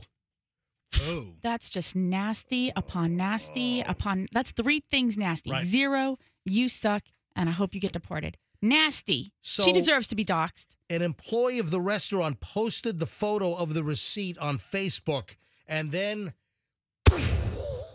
it went viral, exploded. Then you can't do that. Yeah. That's not cool. Yeah. And listen to this. In the corner of the bill was the customer's name, Stephanie Lovins. Oh, no. Yeah, she's not Lovins it right now, I'll tell you that. So Cazuelas has 3 locations in the greater Columbus area. Thank you. Why don't you bring up the health records of these places, would you please? You know, what I'm trying to do is go to their online reviews and to see if anybody's attacking them online about... No, they shouldn't be attacked. It's the customer that wrote the nastiness. Okay, all right. Dude, are you following the story? I'm following the story. No. And the restaurant did nothing wrong. I don't know what triggered this customer to leave the "you suck." That's mean. 0 tip. I hope Trump deports you. I don't know what was the cause of that, but oh my God, has this thing blown up? It's all gone viral. The customer's name. Yeah, if you're going to leave all kinds of nastiness, go ahead and scribble out your name. You know what? Maybe she didn't. She didn't think that for 1 minute that this would be posted on Facebook and then go viral. You know? No, maybe she didn't succeed in the Mucho Macho Burrito Challenge. It's a thing. You can join the challenge now at Mucho Macho Cazuelas hashtag. I wonder if they ever had the midgets running around with big sombreros with the chips, and then the people dipping the. Remember there was a place that did that. We had Dave the Dwarf do that. Yes. Finish this spicy burrito in less than 20 minutes and get it for free. Oh, really? Plus a T-shirt. And a feature on social media. Oh, wow. They have one of those things. The Mucho Macho Burrito Challenge. Oh, I thought you were making that up. The Mucho Macho Burrito Challenge. So they put together an unbelievably spicy burrito, and if you eat the whole thing in less than 20 minutes, you'll get it for free? I don't know that it's unbelievably spicy, but it's a cool little eating challenge. Wow. All right, so Stephanie Lovins is the nasty customer. And then you had all the internet sleuths, all those little internet detectives decided to ruin her life. And they quickly determined that she was a Century 21 real estate agent with 27 years of experience. This whole thing went public, went viral. Lovins went to a local Facebook page trying to address the situation by claiming that her credit card was lost, stolen. So she tried to play that game. That, oh, no, that wasn't me. That didn't go too far. That was her attempt to try to shut this thing down. I mean, it would have come out pretty quickly if it wasn't her. There'd be some kind of footage, or the server would have said, no, that's not her. Yeah, she stated that she had been inundated with notifications from people since the story went viral, but all she was focused on was ensuring the issue had been reported to her bank. So she's still trying to play this game that, oh, no, that wasn't me. I didn't leave that nasty thing. Somebody stole my credit card, or I lost it, and somebody used my credit card, and they're the ones that left the nasty 0 tip. You suck. I hope Trump deports you. And then look at her names on the freaking thing. Her name's on the That's hysterical. Yeah. Oh my God. I mean, if you look at these, receipts from credit cards, your names are always on it. Mm-hmm. Yeah. She could have just paid cash. Yeah. And her name wouldn't have been on there. So that's the deal. If I'm ever at a restaurant and I feel like I'm going to be in a situation where I'm going to stiff the server, or if the service, I've been to restaurants where service has sucked, and I'm like, I can't tip this person 25%. Right. Or I can't tip this experience. I'm not going to do that. I look up and I have to say, do you have cash? We have cash. What's the cash? How much cash do we have? And I'll pay in cash and leave them like a crap. And I'll leave it on the table and dart out of there like a coward. So that's great, because then they don't know your name. That's right. So the real estate agent is still trying to play this off on social media. We're trying to find the scammers, the profile hackers. Thanked all of her followers for their patience as she was managing this terrible lost or stolen credit card situation. But then the restaurant's marketing manager, Fabio Oribo, looked at the closed-circuit television footage, the security camera footage. I mean, anybody named Fabio, I trust. And then confirmed that it was indeed Lovins that was in the restaurant using her own credit card. There was no stolen credit card. So they whip out, hey, this is 2025, man. They've got cameras up your butt. Everywhere. All right? They know who you are. They do. So the manager then shows the video to a reporter for the Columbus Dispatch and to other media outlets. Nope, that's her. And they're matching up her Century 21 real estate, her smiling little profile, and they're matching it up to her in the restaurant. So they blew out of the water this whole thing that, oh, no, I didn't leave that nasty message, wanting one of your servers to be deported. No, my card was stolen. It was lost and used improperly. Nope. They whip out the video of, that's you. This is all over the internet. Now that you type in a couple of search terms. It's everywhere. I It's can't everywhere. even find her old realtor page to see what listings she had. So we've had stories where the servers have been nasty to customers and have written something on the check, or trying to prompt them to tip. But here's a case of a customer leaving a nasty note, and we've talked about these. We've had these kind of stories in the past, but she got fired from her job at Century 21 after 27 years as a real estate agent. Do Century 21 realtors still wear the gold jackets? Oh, those hideous gold Remember? jackets. Remember the gold jackets? Oh, my and they God. put the sign in your yard? I hope not. Those jackets, that prevented me from wanting to ever list a home with them. Those jackets were so hideous. Doesn't Century 21 feel like the first people to use that big wooden sign in the yard? I always associate that with Century 21. That the style with the pole and yeah. Because a lot of times they used to be just those metal signs they jammed in your yard. Then it was the big pole with the overhanging thing, and then they dangle. Yeah. So Century 21 had to put out a statement. We're aware of the situation with the agent in question. Hate has no place at Century 21. We're taking this seriously. After investigating the situation and connecting with the respective broker, as all companies affiliated with Century 21 brand are independently owned and operated, we can confirm that this agent is no longer affiliated with the brand. So the local Century 21 office that she worked for, they fired her chimichanga butt for this thing. Yep. See you. Have a nice day. And then the restaurant posted a statement on social media saying that we believe in the power of respect, tolerance, and acceptance. Recently, one of our team members faced an unacceptable situation, and we stand firmly against any form of hate or discrimination. It was a normal Sunday. Things got a little busy, so the wait could have been a little longer than usual, but we aren't really sure what made her write that. So we don't know exactly why she left that note. 0 tip, and I hope Trump deports you? Let me tell that just takes a special kind of hate to actually, like, act out against somebody like that and write all of that, like to be that thoughtful. You have to put a lot of thought into it. Yeah, I mean, okay, you leave a 0 tip, everybody's just pissed off. Let's just end the dinner. Yeah, fine. And then the restaurant, this what was it, Cazuela's? Yes. Cazuela's Mexican restaurant in Columbus, Ohio. They then posted a message, confirmed that the waiter's name was Ricardo, and that Ricardo climbed the wall to get into the country. No. No, I'm kidding. Okay. I'm kidding. I'm joking. They confirmed that the waiter's name is Ricardo and that he is a U.S. citizen working 2 jobs to make ends meet. Yeah, unfair. So you know what? That should never have happened to Ricardo.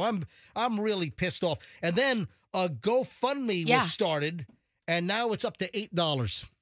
Okay, which is probably the appropriate tip. It was the amount of the tip. No. The GoFundMe's up to $8,800. No, it's not. Well, this was as of when I printed the story out. It's $11,480. All right, so it's another $3,000. There we go. Good for him. And if anybody's interested, I found a website called Blazer Depot where you can buy the Century 21 gold blazer jacket for $79. You know what they look like? They look like the old sport coats that Howard Cosell wore on ABC Wide World of Sports. That's right. Yeah, you can buy one of these things. Just put an old ABC logo.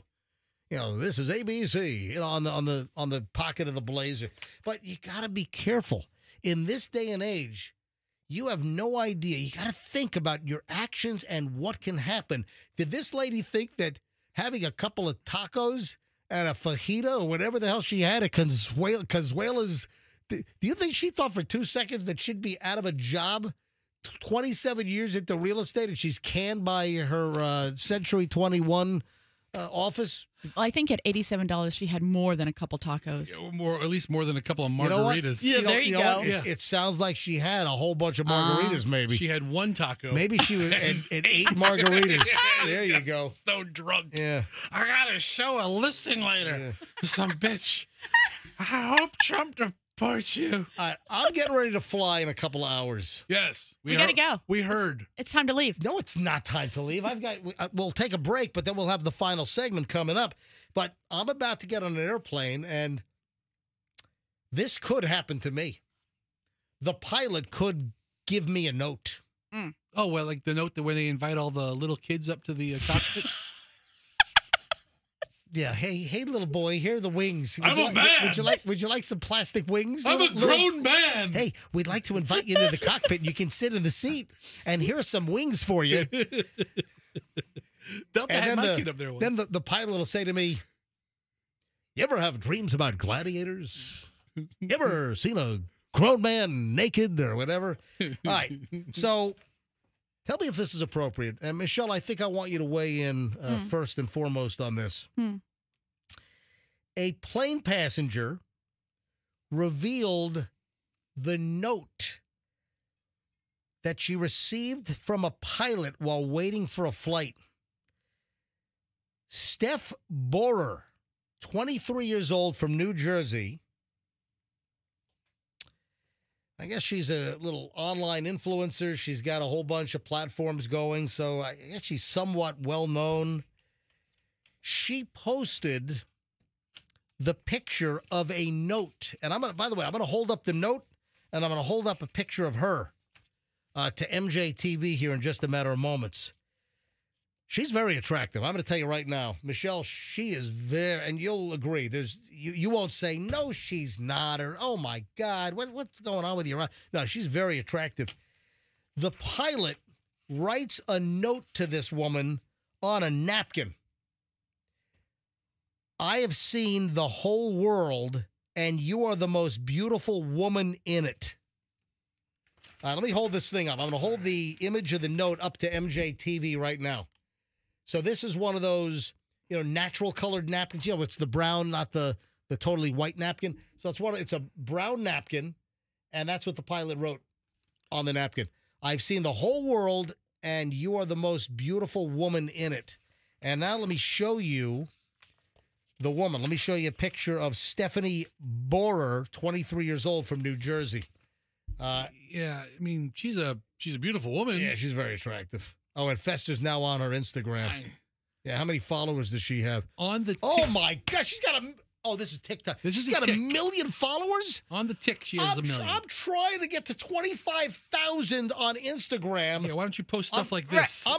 You know what? I need bikini shots. Put a bikini on. That's what I need. And, yeah.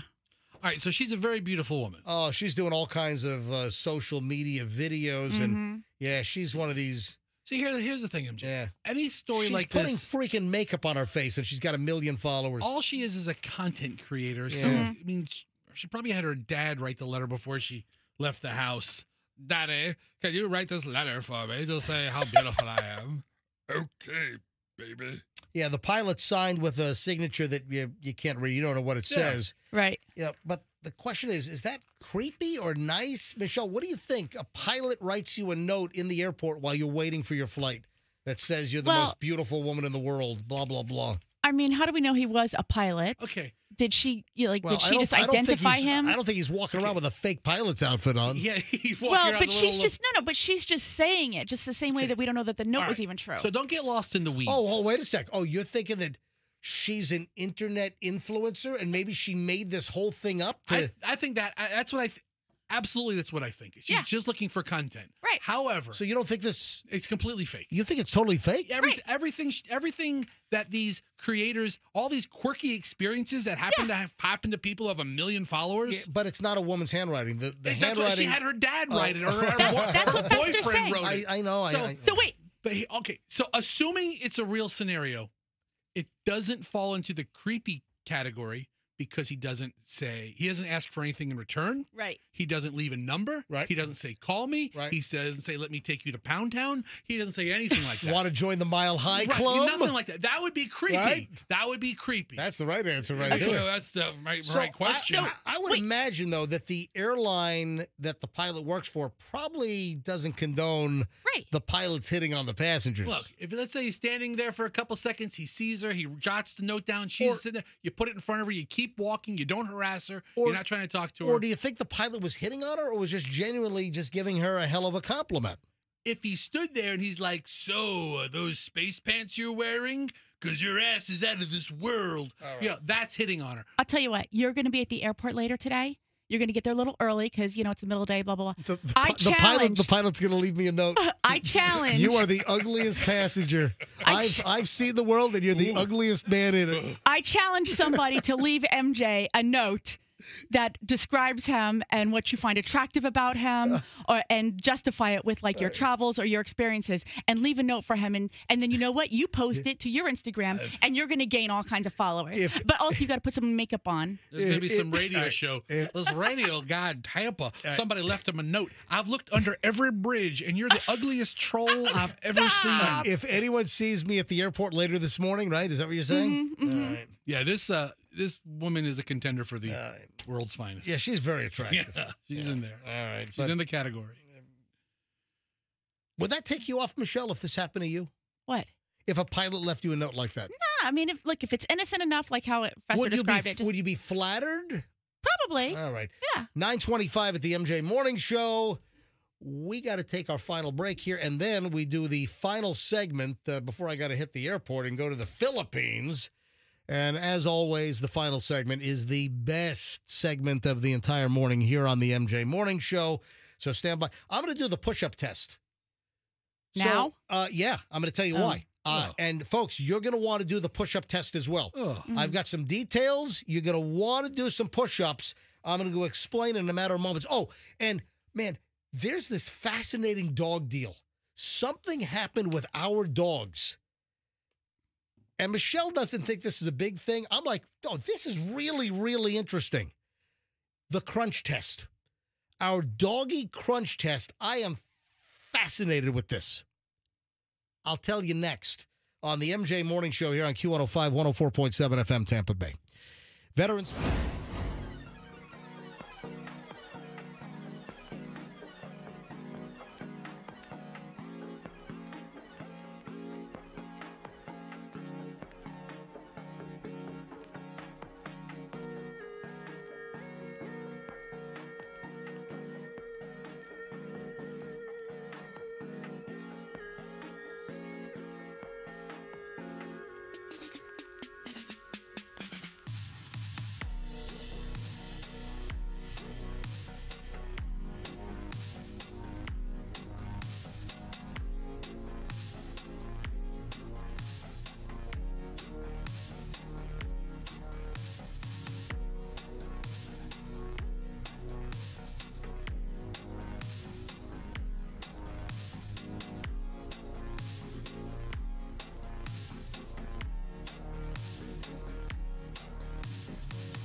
You know, maybe I need to get into a little better shape before I hit 2 weeks of scuba diving. Yeah, I plan to do over 40 dives. Hopefully, at least 40-something dives while I'm in the Philippines. I'm in pretty good physical shape for my age. I mean, I'm in fairly decent shape. But can I meet this challenge? How many push-ups should you be able to do at every age? Now, we had something with sit-ups. Remember recently we had sit-ups? How fast you could run a mile, I think was one of the things we had. Well, we had that just a couple of days ago. Okay, yes. Remember, I was gonna leave the studio on my cell phone. Yes. And then see how quickly, if I could do a mile at my age, I should be able to do a mile, was like under 8 minutes and something seconds or more riveting radio. Something to that. So now, okay, I'm running a mile now. So I've got the push-up test here. How many push-ups should you be able to do at every single age?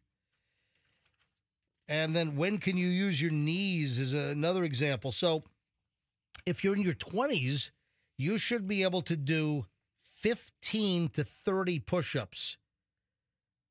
All right, first of all, if you're in your 20s and you can only do 15, that's lame. Okay. Come on.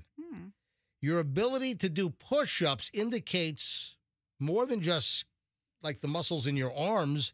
No, that could be an indication of overall health. There was a study by Harvard researchers found that middle-aged men who could perform at least 20 push-ups had significantly lower all-cause mortality risk over 10 years. So this is, not just, hocus pocus. This is, Harvard research, man. Ooh la la. Yeah, really. Harvard. You still have cancer, but we know about push-ups. Yeah. Study highlights the importance of maintaining muscular endurance as we age. If you want to take a look at your age and then listen to this chart and listen to these numbers, see how, you stack up. And clearly there are going to be people that are going to want to test this out. Go. Maybe you're listening to The Office right now. Just drop and give me 20. You drop and give me 20. What's the number? What's that on your uniform? It's a pledge pin, sir. Is this a pledge pin? A pledge pin on your uniform. All right, so here's the number. Fessa, I want to know how many push-ups you can do. I can do a push-up eating a chicken sandwich. All right, so if you're in your 20s, you should be able to do 15 to 30 push-ups. If you're in your 30s, 12 to 25, 40s, 10 to 20, 50s, 8 to 15, 60s, 6 to 12, and then once you get to the 70s, that's when you're able to use the knees. Yeah, 5 to 10 if you're in your 70s, but you can do knee push-ups, 80s, 3 to 7, 90s 2 to 5. Okay. Yeah. So I'm in my 50s. I'm on the back end of the 50s. Just ask Michelle. I act like I'm in my teens, if that high. Maybe you should be required to do that number of push-ups. So in my 50s, I should be able to do 8 to 15. Can we just take your word for it? You don't want me to drop and give you 20? You don't want me to exceed this?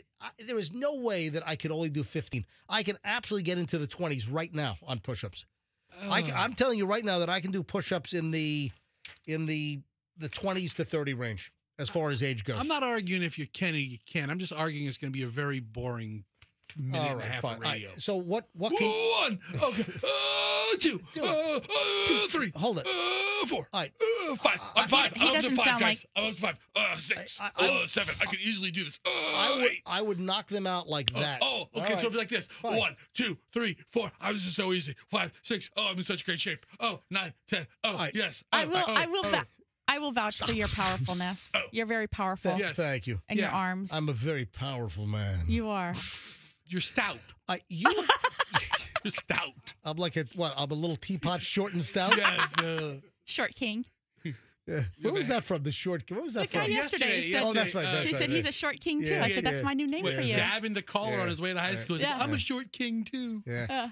All right. Now, Michelle was not as impressed with this as I was. And this is a dog story. This is just a quick little 1-minute quickie here. Hurry up. Our female dog, Scout, was underneath the blankets on the couch.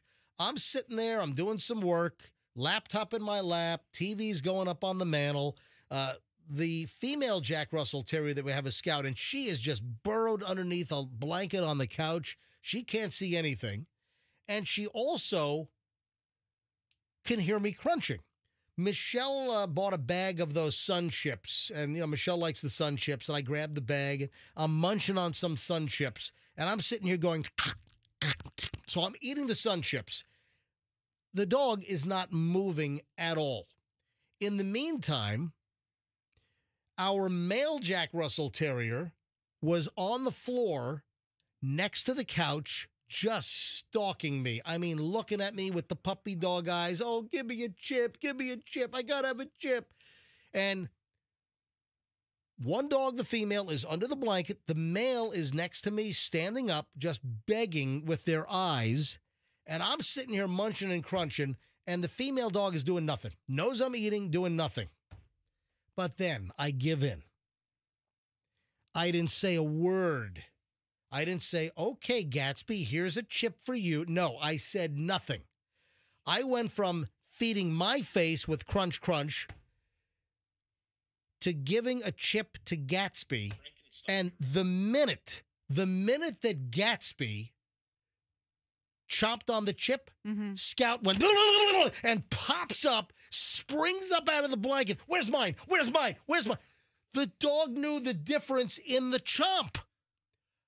I was very impressed with that. Yeah.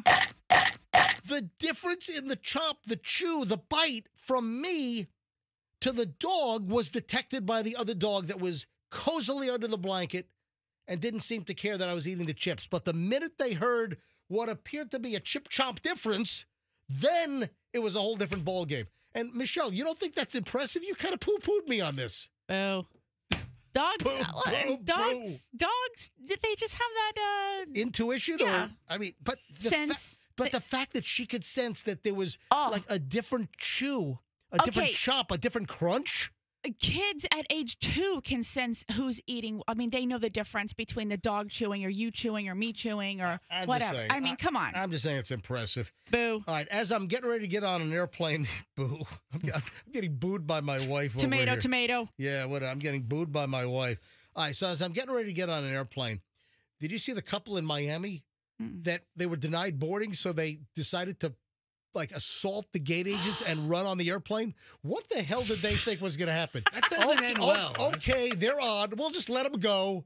Let's close the door. Let them push back. Oh, yeah. What would they think? Of course it's not going to end well. A couple accused of trying to force their way onto an American Airlines flight last weekend, pushing people out of the way. Authorities were called Sunday to a gate at Miami International Airport regarding 2 passengers being disruptive while a flight to Cancun, Mexico. So Miami to Cancun was boarding, according to American Airlines. Acts of violence are not tolerated by American Airlines, and we are committed to working closely with law enforcement. Rafael Noveas, 40, and Beatriz Rappaport de Campos Maya, 29, they became angry over missing a flight and being denied entry after the plane had boarded. So it had gotten to the point where they were too late and the boarding door was closed. They might have even closed the airplane door and maybe pulling the jetway back. They didn't want to hear it. They were late. They were missing their flight, and then they flip out. So they get angry that they were denied the ability to board. This is according to the Miami-Dade Sheriff's Office. The arrest report says that the woman, Maya, she pushed 2 people and then threw coffee on them. What the hell? Maya. You know what? That airport coffee is expensive, man. No joke. I mean, it's quite an investment. That was a $27 cup of coffee she chucked on someone. Yeah, the jet bridge door had posted signs, no trespassing, authorized personnel only. The defendant ignored the signs, verbal commands from the ticket agent, and just pushed them out of the way to enter the jet bridge. And then the male resisted officers without violence by pulling his arms away from the arresting officer. So they were trying to race to the plane. What did they think was going to happen by assaulting gate agents? That they were going to get to take their seats and buckle up. And you got by us. You pushed us. Oh, good. You made it. Come on board. Come on. You know what? If you can get by us, if you can tackle us and get down the jet bridge, yep, you can get on board. And what did they think was going to happen here? And by the way, would you like for me to replace the coffee that you just spilled on your way down the jet bridge? Let me get you a nice new hot cup. Because you threw the other scalding cup of coffee in the face of one of the gate agents. That's just great. Yeah. I will assure you that I'll remain arrest-free on this trip to the Philippines and back. Please.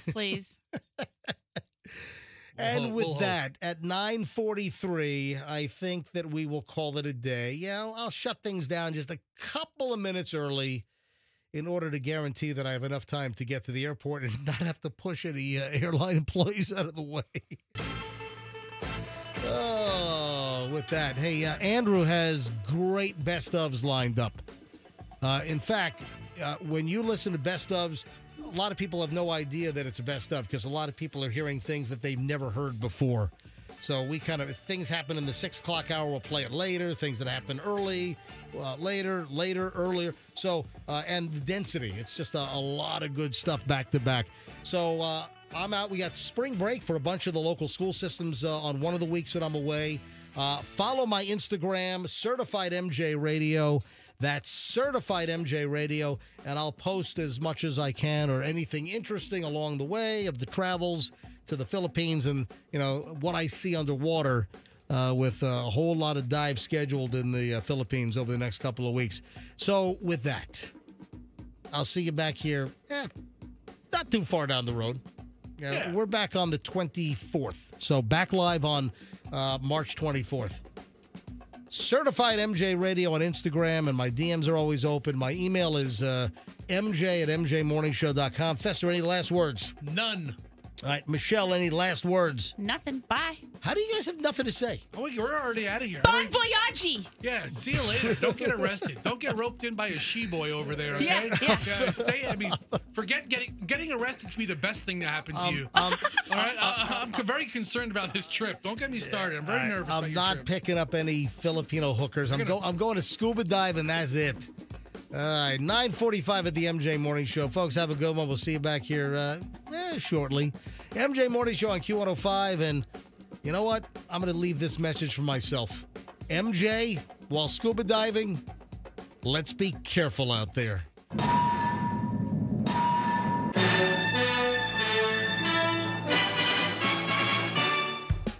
Download the app now. Get the Q105 app and listen to us anywhere. Powered by